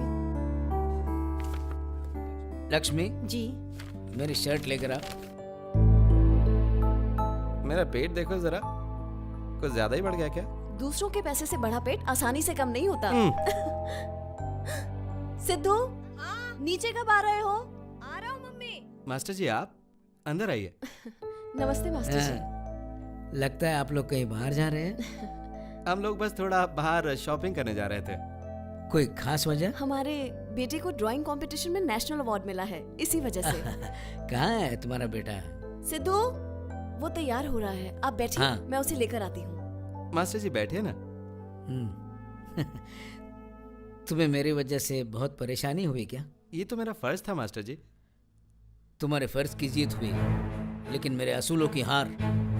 ये कोई सरकार के भेजे हुए पेंशन के पैसे नहीं है, और ना ही मेरे इतने सालों के नौकरी का नतीजा। मुझसे सीखे हुए बहुत से बच्चे जो आज IAS और IPS ऑफिसर बन चुके हैं, उन लोगों की वजह से ये ड्राफ्ट नहीं मिला है, बल्कि ये सारे लोग एक दलाल की बातों की इज्जत करते हैं, मास्टर की नहीं।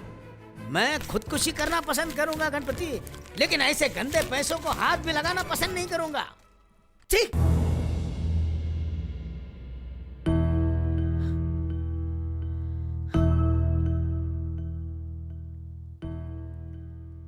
देखो गणपति, इन सरकारी लोगों ने जो भी मेरे साथ किया है वो बहुत गलत है, लेकिन आज जो तुमने किया मुझे ठेस पहुंची।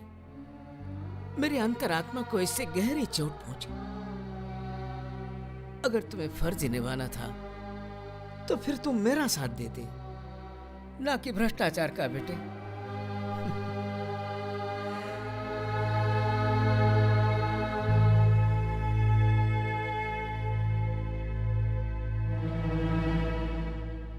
क्या हुआ आपको? मास्टर जी कहाँ गए? और ये क्या है? उनको रिटायर हुए 5 साल हो गए थे और अब तक उनकी पेंशन सैंक्शन नहीं हुई थी। उस दिन मुझे मिले थे, ये सारी बातें बताई, मैंने थोड़ी मदद कर दी। हाँ। और खैर छोड़ो, कहाँ जाना है भाव? कला निकेतन चलो। कला निकेतन नहीं, पहले टॉय शॉप चलते हैं। टॉय शॉप बाद में चलेंगे, पहले कला निकेतन पहले चलो। टॉय शॉप जाना है। अरे पहले कला निकेतन चलते हैं, फिर नीचे आते तो समय फिर टॉय मैं शॉप कला चलेंगे। निकेतन मॉल में नहीं आऊंगा। इसकी वीडियो गेम की वजह से ये कहीं नहीं आएगा। तुमने वीडियो गेम क्यों लाने दी मैंने इसको? कहा था, इसने मेरी बात नहीं सुनी। ईश्वर, तुम यही सिद्धू के साथ रहना। हाँ भाव।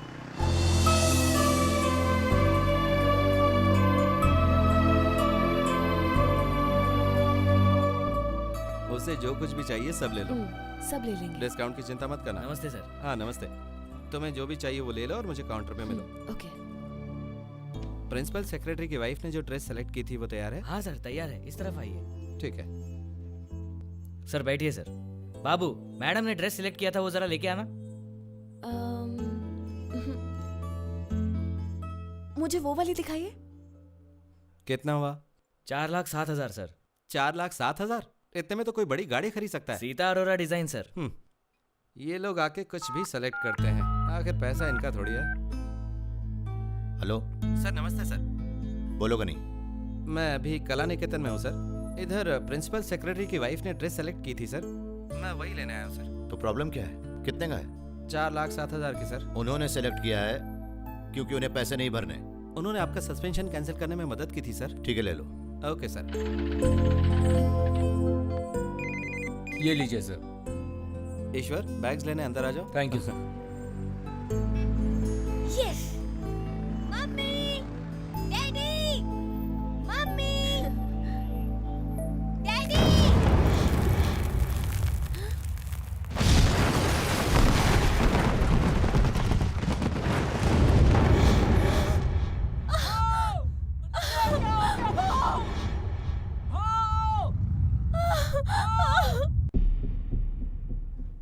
ईश्वर इधर आ। हाँ सर। ये पैसे ले ले और ले जाकर इसे कैश काउंटर पर दे दे। ठीक है सर।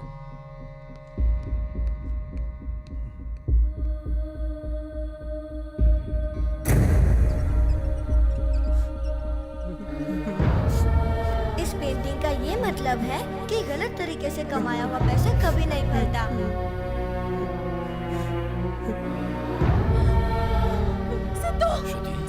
श्रुति, शांति रहो। कुछ नहीं हुआ है। शांति रहो श्रुति। शांत। इसका कॉन्ट्रैक्टर कौन है? जैमन इंडिया भाऊ। इस कॉन्ट्रैक्ट के लिए हम ही ने उनकी मदद की। फाइल तो आपकी क्लियर हो गई, लेकिन कहीं ऐसा ना हो कि बिल्डिंग बनाते से ही ढह जाए।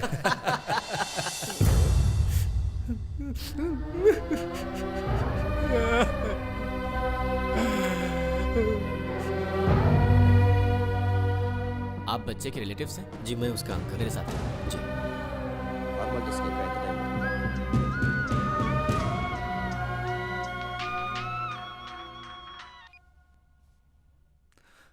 हेलो।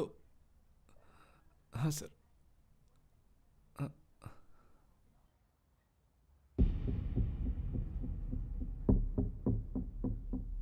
भाव, जैमन इंडिया के चेयरमैन का फोन था। Opposition leader Narayan Reddy flyover टूटने की वजह से उन पर एक्शन ले रहे हैं। चेयरमैन चाहते हैं कि आप उनसे बात करो और मामले को सेटल करो।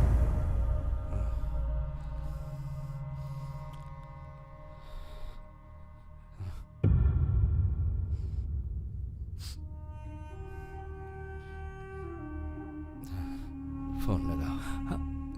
किसे? नारायण रेड्डी को।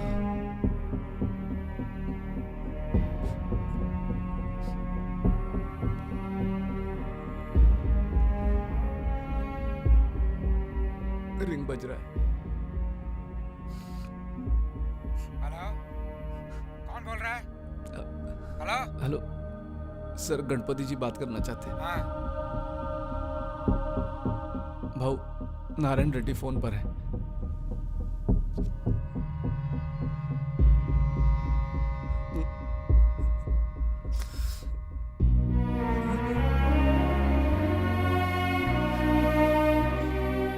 नमस्ते सर। हाँ बोलो गनी। जो फ्लाईओवर का एक्सीडेंट हुआ है सर, उस केस को जाने दीजिए ना प्लीज। हम ये कैसे कर सकते हैं गनी? हमें रूलिंग पार्टी को नीचा दिखाने का इतना अच्छा मौका जो मिला है। कॉन्ट्रैक्टर 10 लाख देने को तैयार है सर। उस एक्सीडेंट में एक छोटा सा लड़का भी मर गया है ना? वो मेरा बेटा है सर। ओह सॉरी गनी, हम बात को आगे नहीं बढ़ाएंगे।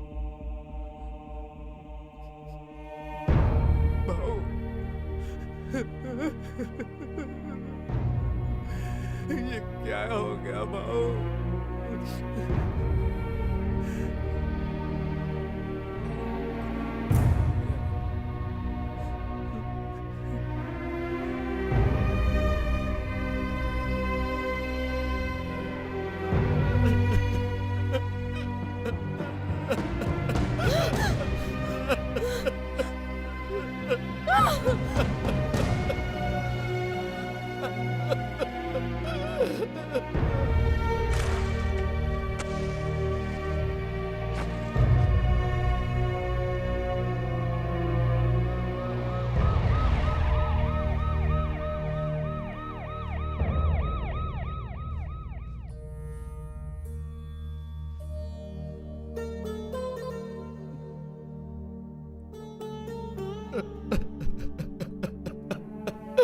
मेरा बेटा बाबू। शांति रखो मेरा बेटा बाबू। सब्र करो बेटा, मैं किसी काम से दिल्ली गया था, समझ में नहीं आ रहा कि मैं तुम्हें कैसे तसल्ली दूं। हाँ बेटी, सिर्फ वक्त के साथ ही तुम्हारा दर्द कम होगा, हम और कुछ नहीं कर सकते। बेटा प्लीज कुछ खा लो, प्लीज खा लो, जाओ जाकर कुछ लेकर आओ। हाँ सुनो सुनो, मैं यहाँ से जाऊंगा नहीं जब तक तुम खाना नहीं खा लेते। हाँ उठो उठो। ऐसा लग रहा है कि आपको सारी किस्म की बीमारियां हो गई हैं। आप इतनी ज्यादा टेंशन क्यों ले रहे हैं सर? मेरी पत्नी को पैसों का लालच है, जिसकी वजह से ये सब हो रहा है। उसी के पापों की सजा मैं भर रहा हूँ। क्या बड़े लोगों को तो ऐसी बीमारियां होना आम बात है, लेकिन लोग हंसेंगे और कहेंगे कि ऑफिसर होने के बावजूद तुम पैसा ही नहीं कमा पा रहे हो। डॉक्टर साहब आप ही समझाइए। मुझे आपसे एक बात करनी है। हाँ? मेरा साला इन्हीं के ऑफिस में काम करता था। हाँ? लेकिन आपके पति ने उसे उसकी जॉब से सस्पेंड कर दिया क्योंकि वो रिश्वत लेता था। मैं आपको 10 लाख रुपए दूंगा मैडम। अगर आप उसका सस्पेंशन रुकवा दें तो। 1 मिनट मैडम। ये लो, इस पे साइन कर दो। मैं नहीं करूँगा। नहीं करोगे? नहीं करूँगा। रात को भी नहीं करोगे? अब मैं थक चुका हूँ। साइन कर दो ना। करना जरूरी है। बहुत जरूरी। डॉक्टर पेन देना। हाँ ये लीजिए। ये लीजिए। वैसे तुम्हारी कमजोरी है और फिलहाल मैं कमजोर हो रहा हूँ। हम ऐसे यहाँ खड़े नहीं रह सकते, हमें कुछ ना कुछ तो करना ही होगा। बिल्कुल सही कहा। जिना भाई, देखो जरा यहाँ आओ। वो और कितने दिनों तक शौक मनाएगा? हमने गणपति पर विश्वास किया, उसे काम से पहले ही पैसे दिए। अभी वो इंजीनियर साइन करने से मना कर रहा है, कहता है उससे बात करने के बाद ही साइन करेगा। मेरी भी यही प्रॉब्लम है। मुझे कहा था कि वो मर्डर केस संभाल लेंगे और पुलिस से बात करेंगे, लेकिन ऐसा कुछ भी नहीं हुआ। के कहने पर मैं रजिस्ट्रार को 10 लाख रुपए दे आया। अभी मैं जाके पूछता हूँ तो कहता है गणपति से बात नहीं हुई। ये क्या बोल रहे? ब्रोकर्स को जज्बात नहीं होते क्या? उनके सीने में दिल नहीं होता? अरे गणपति का बेटा मर गया यार, उन्हें कुछ दिन तो अपने बेटे का मातम मनाने दो, बाद में वो सब कुछ ठीक कर देंगे। पर तुम्हें किसी की पड़ी ही नहीं है, सिर्फ अपने काम का देखते हो, पत्थर दिल कहेंगे।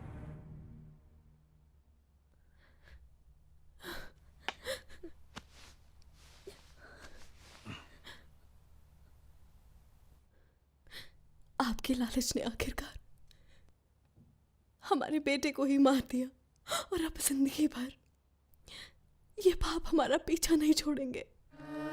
चलो खा लो, खाओ ना, खा लो।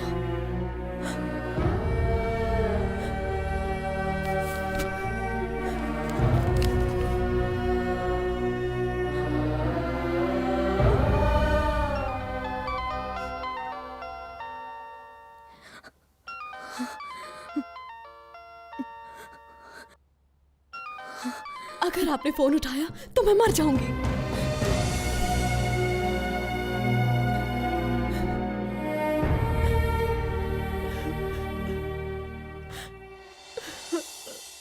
ये बताइए कि ऊपर टीवी और सेल फोन चलते आप हैं? बहुत खुशनसीब हो सर। आपके प्लॉट के लेफ्ट साइड में एक सैटेलाइट स्टेशन है और राइट साइड में एक स्पेस स्टेशन है। अभी तो आप खुश हो, दोनों स्टेशंस आपके प्लॉट से बस कुछ ही किलोमीटर दूर हैं। सच कहूँ तो मेरा अभी के अभी चांद पर जाने का मन कर रहा है। क्या मैं इस जन्म में चांद पर जा पाऊंगा? ये तो आपके नसीब पे है सर। तो फिर मैं ये जमीन क्यों खरीदूं? बेवकूफी। क्या? सर, मेरे कहने का मतलब सिर्फ ये है कि ये जमीन अगर आप नहीं लेंगे तो बेवकूफी होगी। इस जमीन का फायदा आपको और आपके बच्चों के बच्चों को होगा सर। एक बात बताइए, क्या आप मरने के बाद अपने पैसे अपने साथ ले जाएंगे? अपने बच्चों को ही देंगे। वैसे ही ये प्रॉपर्टी भी। लॉजिक तो है। हम मरने के बाद साथ कुछ भी नहीं ले जा सकते। हाँ, सही कहा। मुझे ये पैसा कहीं इन्वेस्ट तो करना हाँ, ही बिल्कुल। होगा। क्या वहाँ ऊपर भी जमीन पर गैर कानूनी कब्जे होते हैं? चांद पर अभी तक कोई माफिया मौजूद नहीं है सर। मतलब वहाँ पर मेरी जमीन सुरक्षित रहेगी। Thank you. लगता है ये बुड्ढा तो बहुत ही अमीर है। इसके पास तो बैग भर के पैसे होंगे। ये रहा आपका एडवांस। Thank you sir. अबे, ये आपने चिमटी क्यों काटी सर? ताकि आपको ये डील याद रहे। अच्छा, इसने 10 लाख के लिए चिमटी काटी। पता नहीं बाकी के पैसे देते समय क्या करेगा। अरे फोन आ रहा है। हेलो, ओह, क्या आपको मार्स पर जमीन खरीदनी है? देखिए, वो तो हम चांद की जमीन बिकने के बाद ही बेचेंगे, लेकिन फिलहाल हमारे पास वीनस पर एक प्लॉट है। Okay okay. बेवकूफ बेवकूफ, बड़े बड़े बेवकूफ। मुझे नहीं पीनी। अरे कुछ नहीं है इसमें।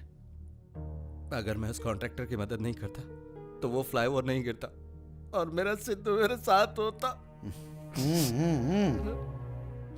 आप नहीं समझोगे भाव। अरे, जब किसी को बेटा पैदा होता है और आतंकवादी बन जाता है, संसार में बुरे काम करने लगता है, बेचारे बेगुनाह लोगों को मारता है, तो क्या तुम डॉक्टर को गुनहगार कहोगे? हाँ? मुझे नहीं लगता मुझे आगे ब्रोकर का काम करना चाहिए। अरे गनी, भले ही ब्रोकर ये नाम सुनने में गलत लगता है, लेकिन इस काम में कोई बुराई नहीं है।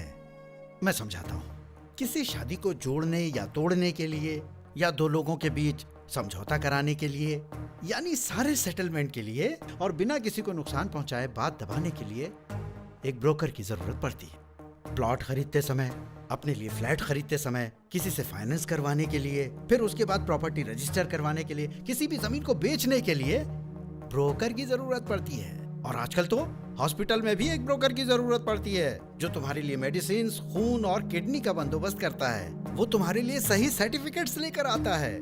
और सरकारी दुनिया में तो ऐसे लोगों का होना बहुत ज्यादा जरूरी हो गया है। और तुम ये काम छोड़ना चाहते हो? मैं तुम्हें एक बात और बताता हूँ। आज के जमाने में ration card, voter card, driving licence, passport, यानी हर डॉक्यूमेंट के लिए ब्रोकर की जरूरत पड़ती है। बिना ब्रोकर के तुम्हें कोई ऑफिस के अंदर भी नहीं लेता। समझ गए? गनी, बिना पहिए के गाड़ी चल सकती है, बिना पानी अनाज उग सकता है, लेकिन ब्रोकर के बिना ये सरकार आसानी से नहीं चल सकती। बैठो। तुम गम में खाना खाना छोड़ सकते हो, लेकिन जो काम तुम्हें रोजी रोटी देता है, तुम उसे हरगिज नजरअंदाज नहीं कर सकते। ये लो, पियो। उदास होने पर तुम शराब पी सकते हो, लेकिन फैसले में जल्दी मत करना। लो पियो, चलो पियो।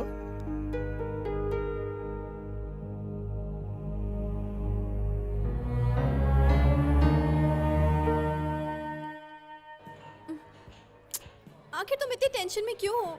मेरे साथ हो तो टेंशन दूर रखो। हेलो, तुमसे बोल रही हूँ। क्या तुम आइसक्रीम खाओगे? मैं यहाँ आइसक्रीम खाने नहीं आई हूँ। तो फिर? मैं यहाँ आई हूँ क्योंकि मुझे तुमसे शादी के बारे में बात करनी है। जल्दी क्या है हरिणी? हाय हरिणी। हाय सुजाता, कैसी हो? अच्छी हूँ। ये तुम्हारे पति है? होने वाले तो हैं, लेकिन अभी तक हमारी शादी नहीं हुई ठीक है, बाय। मेरे हस्बैंड बाहर वेट कर रहे हैं। देखा, लोग सोचने लगे हैं कि हम दोनों पति पत्नी हैं। सच में? वो मुझसे 2 साल छोटी है और वो शादी के 1 महीने बाद ही प्रेग्नेंट भी हो गई। प्रेग्नेंट हो गई? वो कैसे? सूर्य, मैं मजाक नहीं कर रही हूँ। बस शांति रखो। चलो जाकर अपने पेरेंट्स से बात करते हैं। चलो पहले मेरी माँ से बात करते हैं, ओके?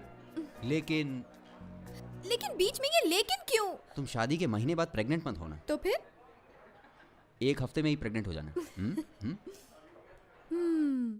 उस दुबई कंपनी के लिए हमें वो अनाथ आश्रम खाली करवाना है। हाँ, अगर जगह खाली करवा दी तो वो लोग हमें उनके 5 स्टार होटल में पार्टनरशिप देंगे। तुम्हारे पिताजी नहीं मानेंगे। हमें पता है, इसीलिए तो हम सीधे तुमसे बात कर रहे हैं। उन्हें बाद में पता चली जाएगा। इस अनाथ आश्रम और उसके बच्चों से उन्हें बहुत ही ज्यादा लगाव है। वो पैसा देते हैं वहाँ पर और बहुत सारा वक्त गुजारते हैं। वहाँ के बच्चों के साथ अपना जन्मदिन भी मनाते हैं। हम इन्हीं बच्चों के लिए बिल्कुल वैसा ही शहर के बाहर एक बहुत अच्छा ऑर्फनेज बना सकते हैं। चलो आप इस जगह को जल्दी से खाली कर दो, ताकि हम हमारे ब्लैक मनी को व्हाइट में कन्वर्ट कर दें। मैं भाव को बिल्कुल धोखा नहीं दे सकता। सॉरी।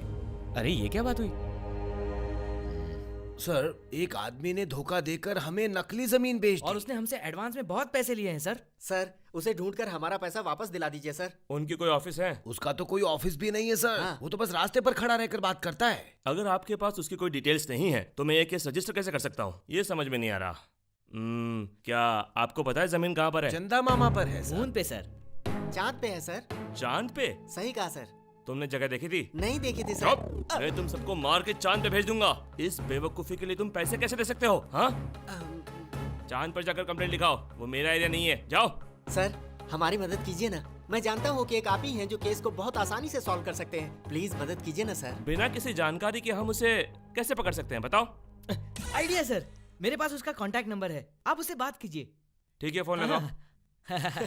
हाँ। रिंग बज रही है, रिंग बज रही है। हाँ, तुम उसे अपना नाम मत बताना। हाँ मैं जानता हूँ ये, समझे?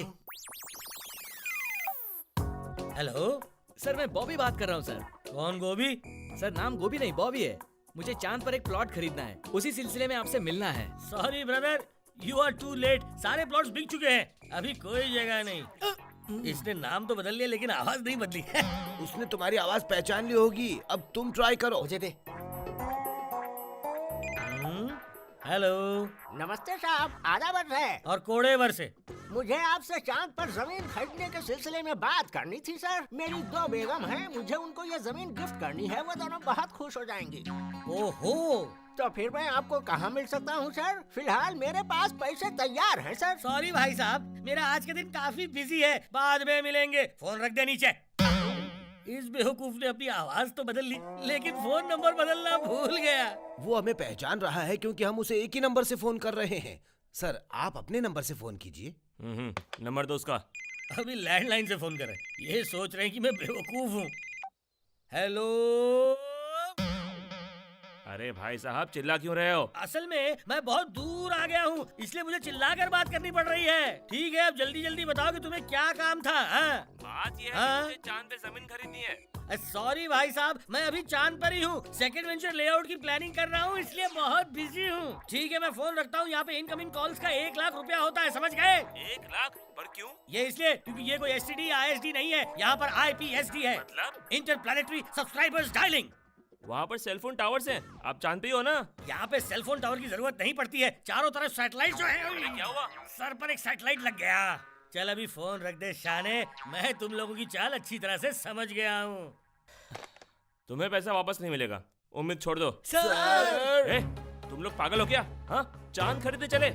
ये सब तुम्हारी गलती है। तुम लोगों की वजह से ही चोरों को बढ़ावा मिलता है। जाओ यहाँ से, जाओ। कहाँ से आ जाते हैं बेवकूफ कहीं के। हेलो गणपति जी, मैं सीएम का पीए गोपाल बात कर रहा हूँ सर। हाँ गोपाल जी बोलिए। धर्म तेजा के सस्पेंशन ऑर्डर कैंसिल करने के लिए हमें अब तक एक भी पैसा नहीं मिला है। 2 महीने से ज्यादा बीत चुके हैं। सीएम साहब ने मुझे आपको याद दिलाने के लिए कहा। मैं आपको थोड़ी देर में फोन करता हूँ। ओके। हेलो, मैं गणपति बोल रहा हूँ सर। हाँ गणी बोलो। आप कहाँ हैं सर? इमेज गार्डन्स पे। मैं आपसे मिल सकता हूँ सर? हाँ आ जाओ। इमेज गार्डन्स चलो।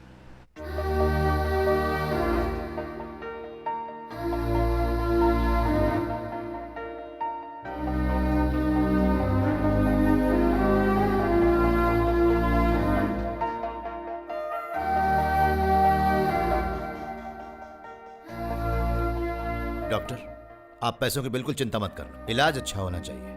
इनकी कंडीशन के बारे में मुझे हर 2 मिनट में अपडेट कर। ठीक है सर। सर आओ गणी। आप यहाँ सर? सॉरी गणी, तुम्हारे बेटे के बारे में सुनकर अफसोस हुआ। कोई बात नहीं सर। यहाँ आप क्या कर रहे हैं? तुम भी चौंक गए?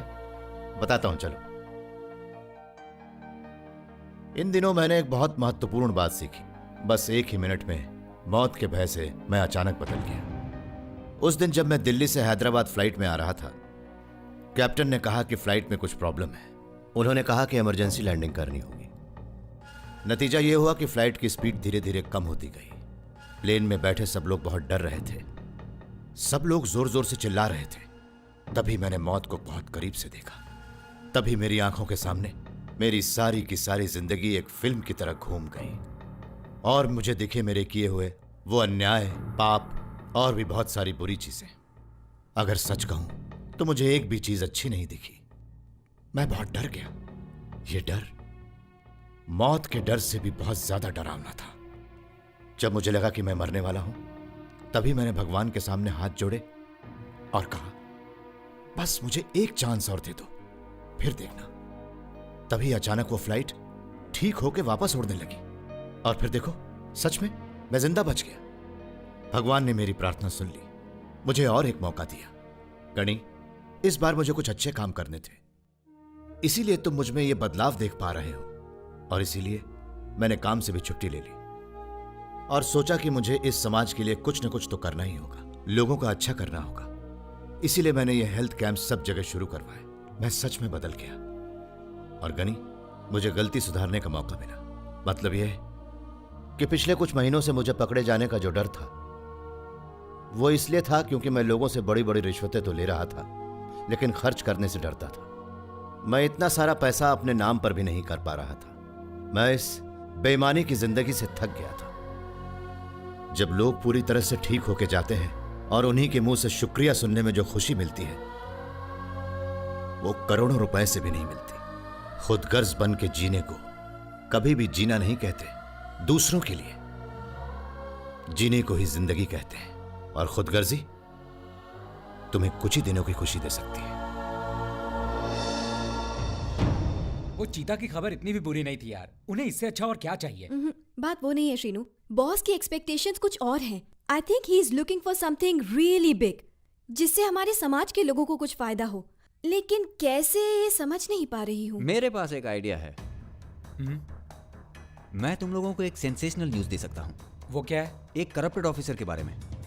तुम लोग उसे आसानी से एक्सपोज कर सकते हो, मगर पहले एक ब्रोकर को एक्सपोज करो। इससे तुम ऑफिसर्स को एक्सपोज कर सकोगे। एक ब्रोकर को? Yes, brokers. बिना ब्रोकर्स के हमारे देश में कुछ भी काम नहीं होता। तुम्हें एक बड़े ब्रोकर को एक्सपोज करना होगा, तभी तुम अपने बॉस की एक्सपेक्टेशन को पूरा कर सकोगे। I think he is right Harini. Yes. Okay, लेकिन ब्रोकर मिलेगा कहाँ? हेलो सर, दिल्ली से वीकेबी माथुर बात कर रहा हूँ सर। सर, उस ट्रांजैक्शन में बचे 5 करोड़ रुपए इधर के हवाला वालों के हाथ भिजवा रहा हूँ सर। ठीक है, सुना मैंने। और कुछ बोलना है? सर, एक नोट का नंबर बताइए ना सर। ये 1000 रुपए का नोट है। हाँ, लिखो भैया, लिखो।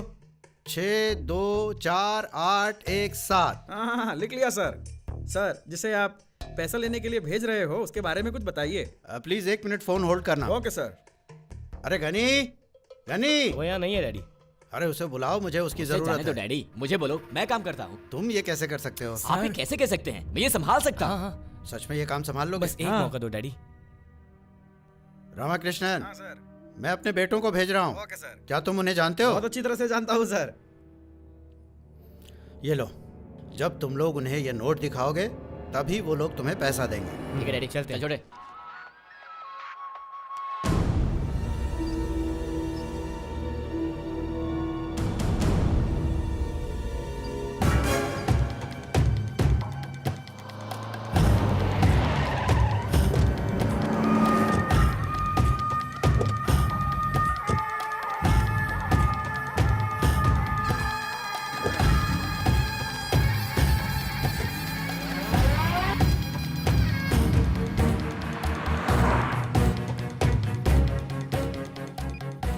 शिवा, क्या हुआ? सब ठीक है ना? सर, इन लोगों के जाने के बाद TV9 की गाड़ी उनके पीछे गई है सर। सच में? क्या तुमने उन्हें इस बारे में बताया? वो दोनों अपने मोबाइल गाड़ी में ही भूल गए सर।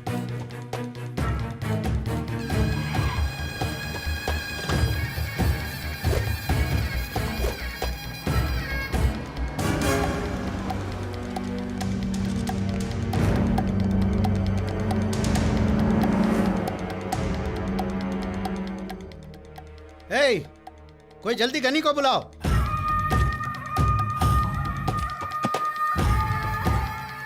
Zoom in.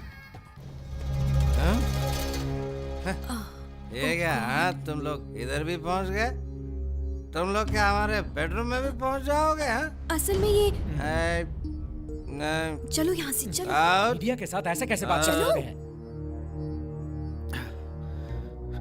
आगे कैसे हो? कुछ हुआ तो नहीं ना? है? आज अगर तुम सही समय पर पहुंच के सब संभाल नहीं लेते, तो मैं आज सबके सामने एक्सपोज हो जाता और सब मुझे हवाला मिनिस्टर कहते। अरे गनी, आज तुम्हारी वजह से ही मेरे दोनों बच्चे बच गए। तुम्हारी वजह से मैं भी बच गया। ये तो मेरा फर्ज था भाऊ। अरे 2 महीने से ज्यादा हो गए, पैसे भी पूरे लिए थे तुमने, लेकिन अब तक हमारा काम नहीं हुआ। अरे मैंने कहा ना आपका काम हो जाएगा, आप टेंशन मत लीजिए। वो सब छोड़ो, हमारा एडवांस हमें वापस कर दो। हम अच्छे से कह रहे हैं, हमारा पैसा वापस दे दो। अभी क्या अभी?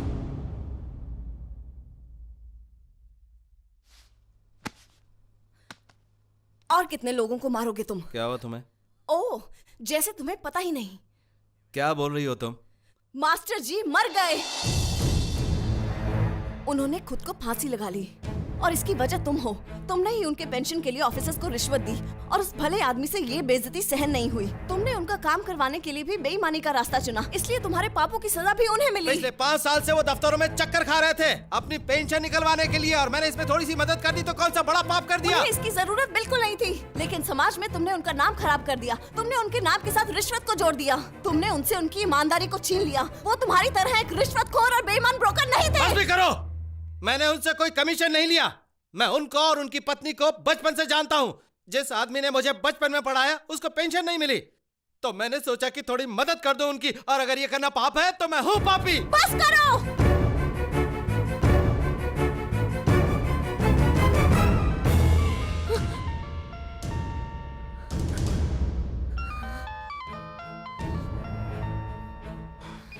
बोलो चिना, मैं अभी आता हूँ।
सच आग की तरह होता है। अब जो सच मैं बताने जा रहा हूँ वो बहुतों की जिंदगियां जलाएगा, लेकिन साथ ही हमारे समाज को रोशन भी करेगा। आपने तहलका के स्टिंग ऑपरेशंस को तो देखा ही होगा। कल हम उससे भी ज्यादा भयंकर स्कैम्स को आपके सामने रखेंगे, तो आप सब तैयार हो जाइए। अब हम एक्सपोज करेंगे बड़े पॉलिटिशियंस को, जाने माने अधिकारियों और बिजनेसमैन को भी। हम उनका पर्दाफाश करेंगे हमारे चैनल टीवी 9 पर कल शाम को ठीक 6 बजे। Don't miss to watch 6 PM live with Surya Prakash. नहीं करूंगा, मैं इस जाली डील पर कतई साइन नहीं करूंगा गणपति। तुम जैसे लोगों की वजह से ही हम जैसे गवर्नमेंट ऑफिसर्स गाली पाते हैं। हम मैडम से पहले ही बात कर चुके हैं। मैडम बोलो ना। आपकी प्रॉब्लम क्या है? प्रॉब्लम क्या है ये पूछती हो? ये बीज किसानों की सालों की मेहनत को बर्बाद कर देंगे।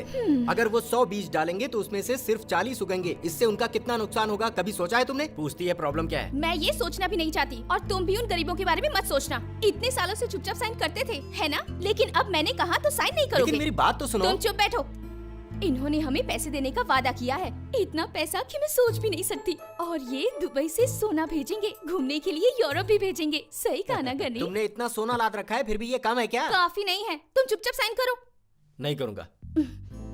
पक्का नहीं करोगे या करोगे? नहीं करूँगा। नहीं करोगे? करना जरूरी है।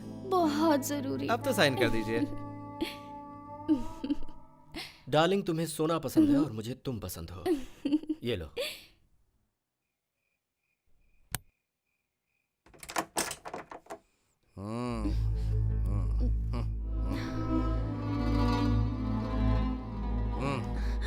ऐसे क्या घूर रही हो मुझे? हाँ, तुम सोच रही हो कि ये सब मैं कब छोड़ूंगा?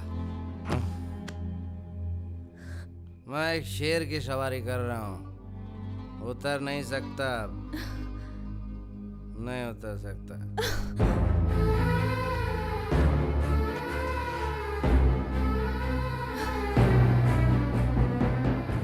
मैं जा रही हूँ।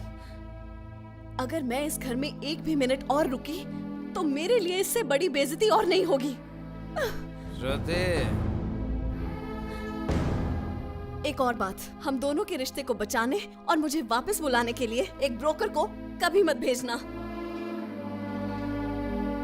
ये मुझे समझती क्यों नहीं है?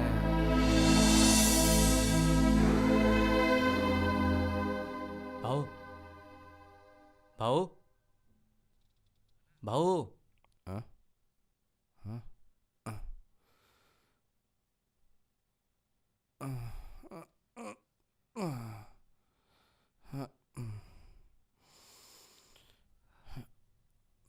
मैं इतने दिन यहाँ नहीं आया क्योंकि भाभी को बुरा लगता। वो क्या है कि TV9 ने एक स्टिंग ऑपरेशन किया है।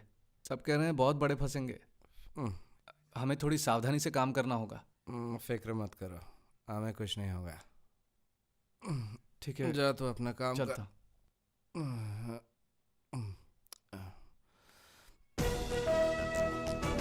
करप्शन के समंदर से लोगों को निकाल के आपके सामने रखेंगे वो लोग जो इस गंदे पानी में। ये लोग पब्लिसिटी तो काफी अच्छी कर रहे हैं, लेकिन क्या पता प्रोग्राम इतना अच्छा होगा। क्या कहते हो? यस सर, ये लोग हर रोज यही बताते हैं। करेक्ट।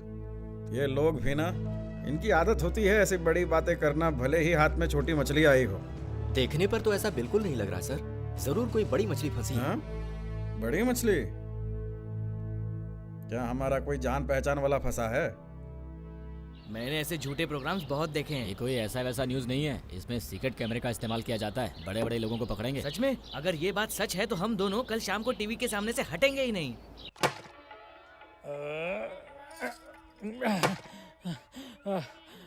ओ मेरी माँ, मैं इससे ज्यादा बिल्कुल नहीं तोड़ सकता। जब इन्हीं हाथों से रिश्वत लेते थे तब नहीं रुकते थे। अगर आप टीवी पे एक्सपोज हो जाते तो हाय Ram.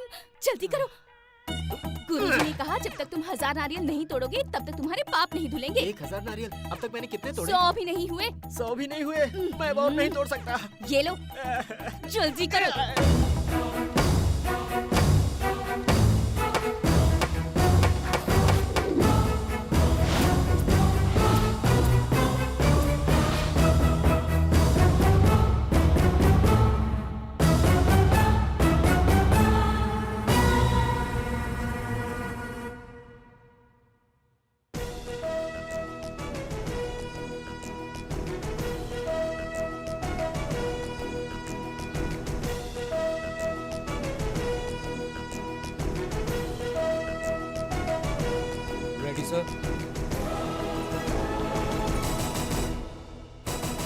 Welcome to 6 PM live with Surya Prakash. आज का ये शो एक ऐसे स्टिंग ऑपरेशन के बारे में है जो हमारे सामने कई चेहरे बेनकाब करेगा।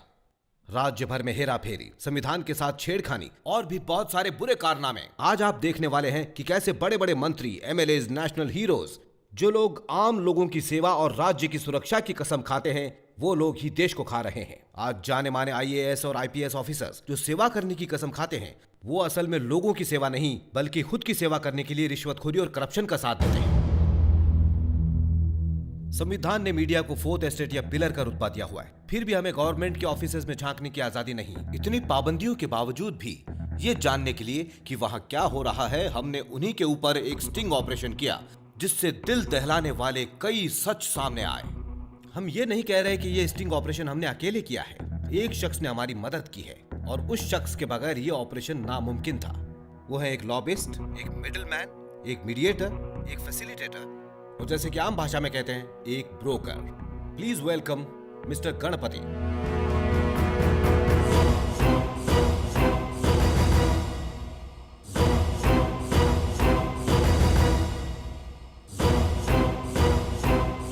Mister Ganpati, welcome to TV9। देखा तुमने? इस आदमी के सामने तुम सोना और पैसे की बात कर रही थी। अरे ये क्या किया तूने? जहां तक हम जानते हैं आपके हाथों बहुत बड़े बड़े ट्रांजैक्शन हुए हैं। हमने मार्केट में पता लगाया, आप one of the most successful broker हो। बाकी लोगों की तरह मेरे मन में भी एक डाउट है, आप कई सालों से इस बिजनेस में हैं और अचानक से आप सबके सामने आ गए, इसका कारण क्या है? कोई कारण नहीं है। मैंने भी ये काम दूसरों की तरह पैसा कमाने के लिए किया था। मैंने सोचा था मैं जरिया बनूंगा किसी का अधूरा काम पूरा करने का। बाद में पता चला मेरे इस काम से किसी को नुकसान पहुंचता है। जब भी मैं कोई डील फाइनल करता था तो मुझे लगता था कि मैं एक बहुत अच्छा ब्रोकर हूँ, लेकिन बाद में मैंने देखा कि मेरे इस काम से दूसरों को कितनी तकलीफ पहुंचती है। अचानक इस बदलाव का कारण? एक महान पुरुष। कौन है वो?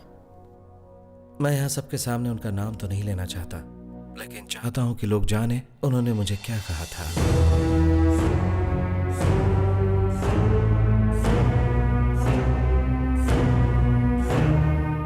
ये क्या है? 1000 का नोट। ये 500 का नोट। और ये 100 का।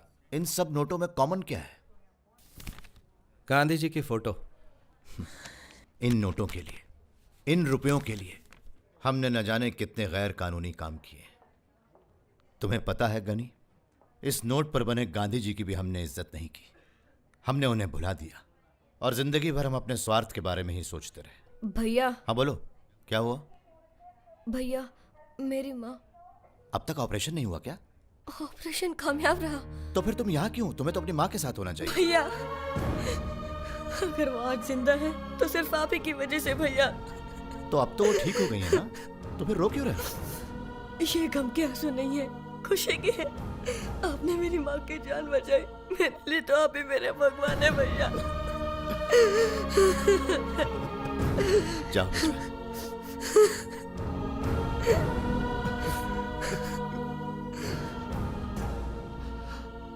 अब तक मुझे अच्छा काम करने की आदत नहीं हुई ना, इसीलिए इन सब का इतना प्यार देखकर आंखें गीली हो जाती। दुनिया में सच्चा प्यार पाना सबसे मुश्किल है, बहुत मुश्किल है। गणपति, वो भगवान हर किसी को मौका देता है बदलने का। उस दिन जब मेरी बेटी ने मुझसे कहा कि डैडी क्या दूसरों का पैसा लेना जरूरी है, उसने कहा कि काश वो इस घर में पैदा ही ना हुई होती, तब मेरे पास उसे देने के लिए सच में कोई जवाब ही नहीं था। तभी तो भगवान ने मुझे मौका दिया था सुधरने का, लेकिन मैंने उसे महसूस नहीं किया। उन्होंने उस फ्लाइट को बचाकर मुझे एक और मौका दिया, और तब जाकर मेरी समझ में आया। देखो गणी, भगवान ने तुम्हें भी बदलने का मौका दिया होगा, लेकिन तुमने महसूस नहीं किया। गणी, उस मौके को महसूस करना बहुत जरूरी है, बदलना बहुत जरूरी है। सिर्फ सांस लेने को जिंदा रहना नहीं कहते, असली जीवन उसे कहते हैं जो दूसरों के लिए जिया जाए। उस मौके को पहचानना बहुत जरूरी है, बदलना बहुत जरूरी है। मेरे बेटे ने मेरे सामने दम तोड़ा, शायद भगवान ने तभी मुझे एक मौका दिया, लेकिन मैं नहीं बदला।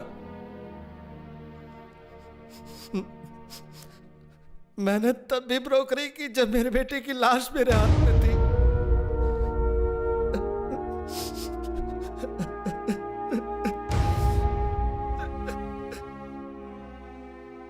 जब मैंने उस महान आदमी की आंखों में वो खुशी देखी तब मैं उनकी बातों को समझ पाया।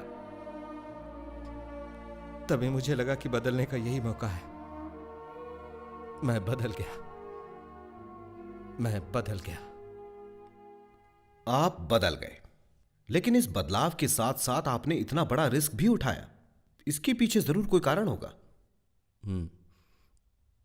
मेरे मास्टर जी, मैंने हमेशा यही सिखाया था कि हिम्मत रखो, बलवान बनो और सच कहो।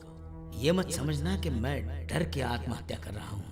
लेकिन वो लोग जो हम पर हुकूमत करते हैं वो पॉलिटिशियंस नहीं है, वो पब्लिक सर्वेंट्स हैं। इन्हें पैसों के अलावा और कुछ नहीं चाहिए। मैं समझ गया कि इस समाज में रिश्वत दिए बगैर कुछ भी मुमकिन नहीं है। मुझे इसका हिस्सा नहीं बनना था, मुझे सच का रास्ता चुनना था। लेकिन मैं बहुत बूढ़ा और कमजोर हूँ ये लड़ाई अकेले लड़ने के लिए। जवान लोग जो लड़ने के काबिल है वो कुछ करना ही नहीं चाहते। मुझे वापस जन्म लेना होगा इन बुरी शक्तियों के खिलाफ लड़ने के लिए।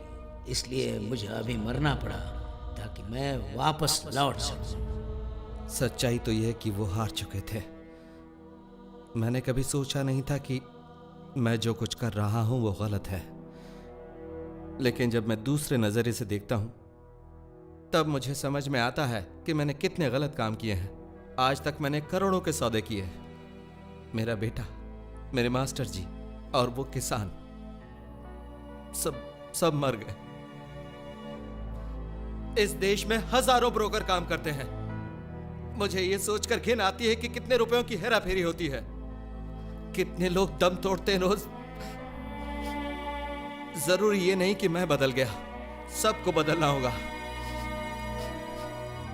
मुझे पता नहीं मेरे मास्टर जी वापस पैदा होंगे या नहीं, लेकिन अगर वो कहीं पैदा होते हैं तो उनकी आंख खोलने से पहले मैं इस समाज से करप्शन को मिटाना चाहता हूँ। मैं उन्हें दिखाना चाहता हूँ कि आप भी अच्छे लोग हैं। यहाँ ये देखने के लिए कि क्या यहाँ पर अच्छे लोग भी हैं, हमें सबसे पहले बुरे लोगों को दिखाना होगा। गणपति जी, इससे पहले कि आप उन सब लोगों का नाम लें, हम एक छोटा सा ब्रेक लेना चाहते हैं। मुझे लगता है ये बहुत मुश्किलें लेकर आएगा। पीए, इलेक्ट्रिक बोर्ड वालों को कहो कि स्टेट का पावर कट करें। Okay sir. वो भी आधे घंटे के लिए।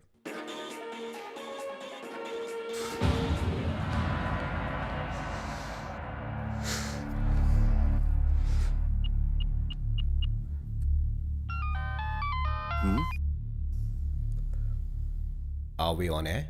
Live live live. स्पीकर चालू रखिए। गणपति, तुम टीवी 9 पे लाइव हो ना?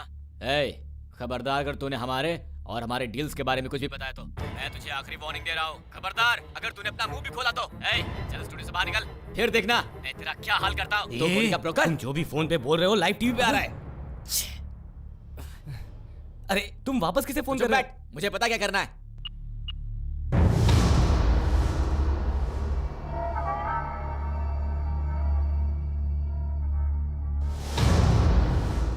खत्म कर दो उसे।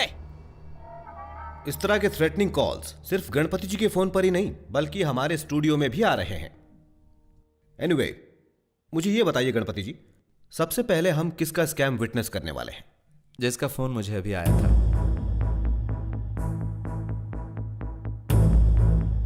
इसे प्ले कीजिए। विश्व शांति आनंद आश्रम। मेरा बाप सोचता है कि वो गणपति के बगैर कुछ कर नहीं सकता, और गणपति मेरे बाप के बोले बगैर कुछ करता ही नहीं। और तुम्हें लगता है कि हम तुम्हारे बगैर कुछ नहीं कर सकते? जला दिया, राख कर दिया। हमने उस आश्रम को जला के राख कर दिया। और 1 साल बाद वहाँ पर एक 7 स्टार होटल होगी। अगर पता चला तो पता है कौन जेल जाएगा? मेरा बाप। देखते जाओ, आने वाले 1 साल के अंदर उस जगह पे बनेगा हमारा 7 स्टार होटल। वही विश्व शांति आश्रम। सब लोग यही सोचते हैं कि आग किसी दुर्घटना की वजह से लगी। यहां तक कि आपके चैनल ने भी यही कहानी दिखाई थी। छोटे छोटे मासूम बच्चे थे जिनका मानसिक संतुलन ठीक नहीं था। उन्हें ठीक से खाना मांगना भी नहीं आता था, और उनकी सुरक्षा की वजह से उन्हें पलंग से बांध कर रखा गया था। इसी कारण वो मासूम बच्चे आग की लपटों से बचकर भाग नहीं पाए। वो नन्हे मासूम बच्चे वहीं जिंदा जल गए। और अब ये लोग कहते हैं कि ये उन मासूमों की राख पर अपना 7 स्टार होटल बनाएंगे। उम्मीद करता हूं कि भाव भी ये सब देख रहे होंगे। माफ करना भाव, मैंने ये बात सबके सामने रख दी। ये जरूरी था, नहीं तो आप उन्हें माफ कर देते। अब एक छोटा सा ब्रेक लेते हैं।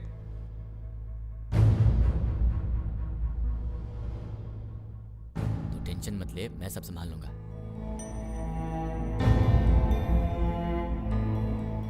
डैडी, हमने वो हे, मैं चाहता था कि तुम लोग बहुत सारा पैसा कमाओ, लेकिन मैं तुम दोनों को इंसानियत सिखाना तो भूल ही गया।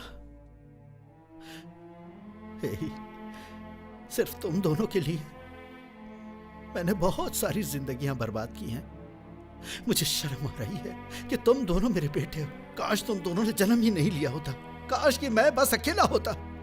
छे, मेरे पिता के मरने के बाद मैं अनाथ हो गया था, और आज तुम दोनों ने जो हरकत की है, मुझे फिर से अनाथों जैसा लग रहा है।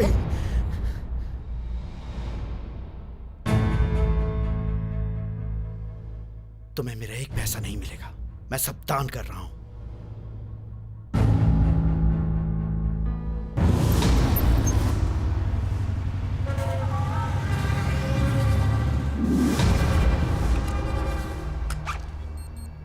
सर,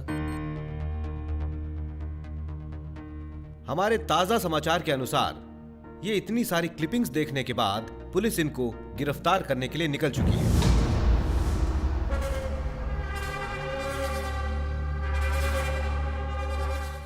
वेरी गुड गणपति जी, आपने एक बहुत अच्छा काम किया है। उम्मीद करते हैं आपके लाए हुए क्लिपिंग्स देखने के बाद एसीबी भी कुछ सख्त कार्रवाई करना शुरू करेंगे। एसीबी? वो भी मेरी लिस्ट में है। क्या?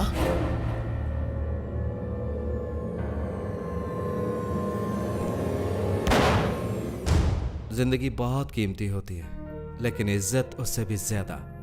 समाज में अपनी इज्जत बढ़ाने के लिए आदमी पैसे कमाता है और इस चक्कर में कई गुनाह कर बैठता है।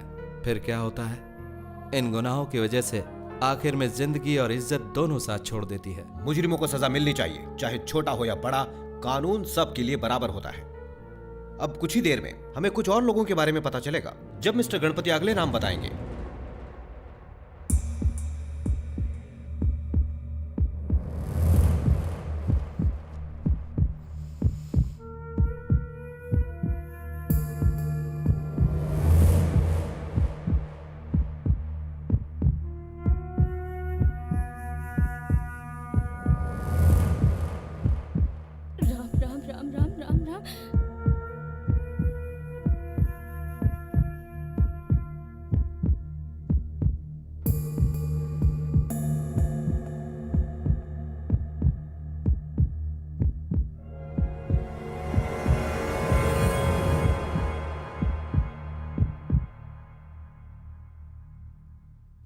मैं और कोई भी नाम नहीं लेना चाहता। What?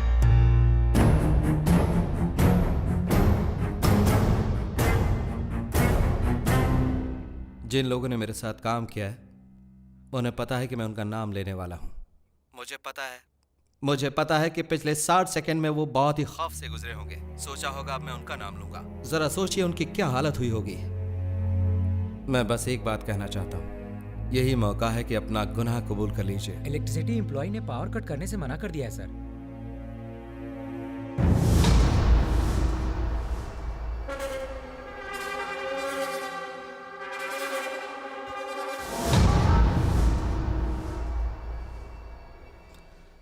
मैंने जो गलती की उसकी सजा मुझे मिल चुकी है। जो भी कोई गलत काम करता है उसे उसकी सजा भुगतनी ही पड़ती है। आज नहीं तो कल भुगतनी पड़ती है। हमारे बच्चों तक को भुगतनी पड़ती है। मैं कोई और नाम नहीं लेना चाहता, बस इतना कहना चाहता हूं कि तुम बदल सकते हो। ये तुम्हारे लिए अच्छा रहेगा और बाकियों के लिए भी। ये आप क्या कह रहे हैं? आपको बाकी के नाम बताने ही होंगे। हमें इस गंदगी को समाज से बाहर निकाल फेंकना ही होगा। गंदगी? अगर रिश्वत लेना गुनाह है तो रिश्वत देना भी गुनाह है। इसका मतलब यह हुआ कि हमारे देश का हर आदमी गुनहगार है। सही कहा ना? अगर हमने इसी तरह लोगों को चुनना शुरू कर दिया तो एक दिन समाज में इंसानियत ही नहीं बचेगी। आपके इन महान विचारों से कुछ नहीं होगा। अपने अनुभव से कह रहा हूं मैं। एक भी आदमी नहीं बदलेगा। लेकिन मुझे विश्वास है। फाइन 1 घंटे का टाइम देता हूं मैं आपको। हमारे चैनल की सारी फोन लाइंस खुली हुई हैं। इस प्रोग्राम में सिर्फ एक शख्स ने फोन करके यह कह दिया कि वो बदल चुका है और वो इन सारे सबूतों को कबूल भी करता है, तभी मैं आपकी बात मानूंगा। और फिर मान लेते हैं कि किसी ने फोन नहीं किया तो सारे एविडेंस हमारे स्टूडियो को हैंडओवर करने होंगे और हम उन्हें टेलीकास्ट करेंगे। I will do the right thing. Okay fine. Open the phone lines, every one of them.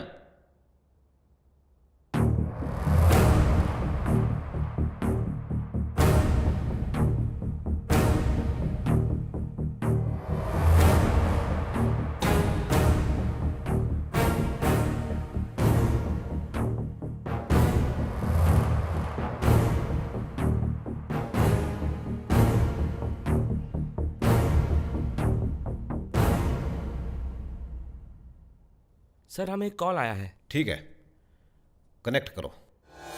मैंने भी अपनी पूरी जिंदगी में ढेर सारे या कहो अनगिनत बुरे काम किए हैं। सच कहो तो मैं भी आज तक पाप और गुनाहों के समंदर में तैरता आया हूं। गणी, मैंने सोचा था कि मैं बदल के लोगों की मदद करूंगा, लेकिन तुम इस प्रोग्राम के जरिए बहुत सारे बेईमानों को बदलकर उन्हें सुधरने का मौका दोगे। बहुत सही, तुम्हें मेरा सलाम। तुम जिस मुहिम को लेकर आगे बढ़े हो, मैं ही उसकी पहली आवाज बनता हूं। मैं आज सबके सामने कबूल करता हूं कि पिछले कुछ सालों में मैंने रिश्वतखोरी के धंधे में कुल मिलाकर 100 करोड़ रुपए कमाए। सच में। और जब भी और एक मौका मिला, मैंने बिना कुछ सोचे समझे लोगों की भलाई के लिए पूरे 3.5 करोड़ रुपए खर्च कर दिए। इस टीवी प्रोग्राम के जरिए बाकी 96.5 करोड़ का खुलासा करता हूं। इस प्रोग्राम के द्वारा मैं अपने सारे दोस्तों को एक सलाह देना चाहूंगा। आप 1 लाख रुपए का बिस्तर तो खरीद सकते हैं, लेकिन नींद नहीं खरीद सकते। आप पैसे खर्च करके गाड़ी बंगला तो खरीद सकते हैं, लेकिन कभी भी खुशी नहीं खरीद सकते। आदमी खुश तभी रहता है जब मन शांत होता है। आपको मन की शांति तभी मिल सकती है जब आप अपनी सारी गलतियों को मान लें। माय डियर फ्रेंड्स, आपके पास भले ही 1000 एकड़ की जमीन हो, लाखों करोड़ों रुपए हो और चाहे लाखों टन सोना हो, कभी भी पैसों का घमंड अपने सर पे चढ़ने मत देना। ये सारी दुनिया हमारे ब्रह्मांड का छोटा सा एक हिस्सा है, तो फिर सोचो हम कितने छोटे होंगे। तुमने जरा भी घमंड किया तो कभी भी मिट सकते हो। ओ मिस्टर सूर्य प्रकाश साहब, आप शायद ये सोच रहे होंगे कि एक आदमी भी नहीं आएगा। आप बिल्कुल गलत हैं। अभी देखिएगा, तूफान की तरह लोग आ जाएंगे यहां। रिश्वत के बोझ तले दबी हुई लोगों की आत्मा आज लावे की तरह फूटेगी और बाहर निकलने के बाद वो सबको सब कुछ बता देगी कि आखिर किस तरह बुराई हार जाती है और सच की जीत होती है। ए गनी, आज तुम्हारी वजह से लोगों की आत्मा जागेगी। तुम जीतने वाले हो, तुम ही जीतोगे। हे भगवान, बच गए। इसकी तो बोलती ही बंद हो गई। आपने मारा क्यों? अब तक तेरी आंख नहीं खुली? देख उसे, उसने अपने आप को लोगों के हवाले कर दिया है। अगर तेरी आत्मा जिंदा है तो जाकर सारे पैसे ले आ जो तूने अपने होने वाले 100 बच्चों के लिए छुपा कर रखे हैं। तेरे उन पैसों से हम 1000 गरीब बच्चों की मदद कर सकते हैं।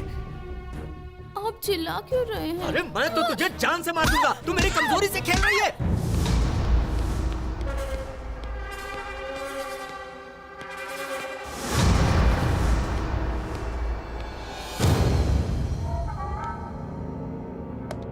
What? सर बहुत सारे एरिया से कॉल आ रहे हैं। Connect immediately. सर मुझे माफ कर दो सर, मैंने मासूम लोगों के पैसे खाए सर। शायद मेरे पापों की सजा मेरी बीवी को मिल रही है। वो जिंदगी भर के लिए बस एक जिंदा लाश बन चुकी है सर। मैं अपना गुनाह कबूल करने को तैयार हूँ सर। मेरे पास गैर कानूनी पैसे, मैं अपना गुनाह कबूल करता हूँ सर। मैं इरिगेशन डिपार्टमेंट का चीफ इंजीनियर हूँ। मैंने अब तक गैर कानूनी तरीके से 2 करोड़ कमाए हैं। 3 करोड़ सर। हेलो सर, मैं माधव सुरती बोल रहा हूँ अहमदाबाद से। मैं पेंशन ऑफिस में हेड क्लर्क हूँ सर। मैंने गलत रास्तों से आज तक 25 लाख कमाए हैं। ये अर्जेंट में एक प्रेस मीटिंग बुलाओ। हेलो टीवी 9 चैनल, मैं कोल्हापुर से कल्याणी बात कर रही हूँ। मेरे पति एक्साइज डिपार्टमेंट में काम करते हैं। उन्होंने हमारे घर में 35 लाख रुपए छुपा के रखे हैं। मुझे पता है वो ये बात कभी नहीं बताएंगे, इसलिए मैंने फोन किया। Hello TV9। Hello TV9। Hello, मैं अपोजिशन का लीडर नारायण सिंह बात कर रहा हूँ। Connect everything. हेलो, बात कर रहा हूँ, मुझे आपसे बात करनी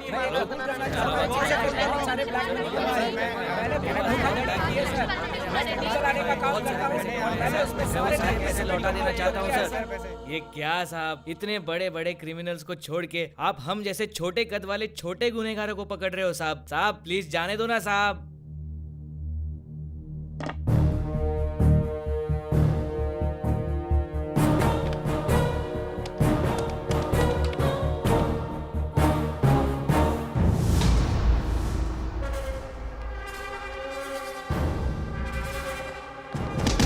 कौन है बे तो साले? पकड़ो साले को, पकड़ो साले। सर, सीएम सर लाइव है सर। सीएम सर लाइव है? मुझे पता है फिलहाल पूरा राज्य थोड़ा घबरा गया है। मैं आज यहाँ आप लोगों से जरूरी बात करने आया हूँ और ये बात मेरे बारे में है। प्रधानमंत्री जी से बात करने के बाद मैंने बहुत सालों में पहली बार एक ऐतिहासिक फैसला लिया है। कुछ लोग टीवी चैनल पे उनके इल्लीगल पैसों के बारे में बता रहे हैं। गुनाह कबूल करके लोग बहुत ही अच्छा काम कर रहे हैं और कुछ लोग और भी लोग ऐसा ही कुछ करना चाहते हैं लेकिन वो हिम्मत नहीं जुटा पा रहे हैं। जब एक नक्सलाइट अपने आप को पुलिस के हवाले कर देता है, हम उसे रिहैबिलिटेशन में डालते हैं और उसे बदलने का एक मौका देते हैं। वैसे ही जिन्होंने आज इस चैनल के सामने अपना गुनाह कबूल किया है, उन्हें भी एक मौका मिलेगा अपने आप को माफी के काबिल बनाने का। और एक बात कहना चाहता हूं, आज मैंने पहली बार अपने देश को सच्चे मायनों में आगे बढ़ते देखा। लोग अगर ऐसे ही सच का साथ देते गए तो अपना देश सबसे आगे होगा और दुनिया में सबसे शांतिपूर्वक होगा। सारे देशवासियों की आंखें खोलने के लिए मैं तहे दिल से मिस्टर गणपति और TV9 न्यूज चैनल, इन दोनों का बहुत बहुत शुक्रिया अदा करता हूं। अब मैं अपने प्रॉपर्टी के बारे में अपने देशवासियों को बताऊंगा।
हम लोगों को उन मासूम बच्चों के दर्दनाक तरीके से मारे जाने का बहुत दुख हुआ है सर। इसलिए ये सारे पैसे आप रखिए और अगर कोई और जरूरत हो तो हमें बताइए सर। तुम्हें किसने भेजा है?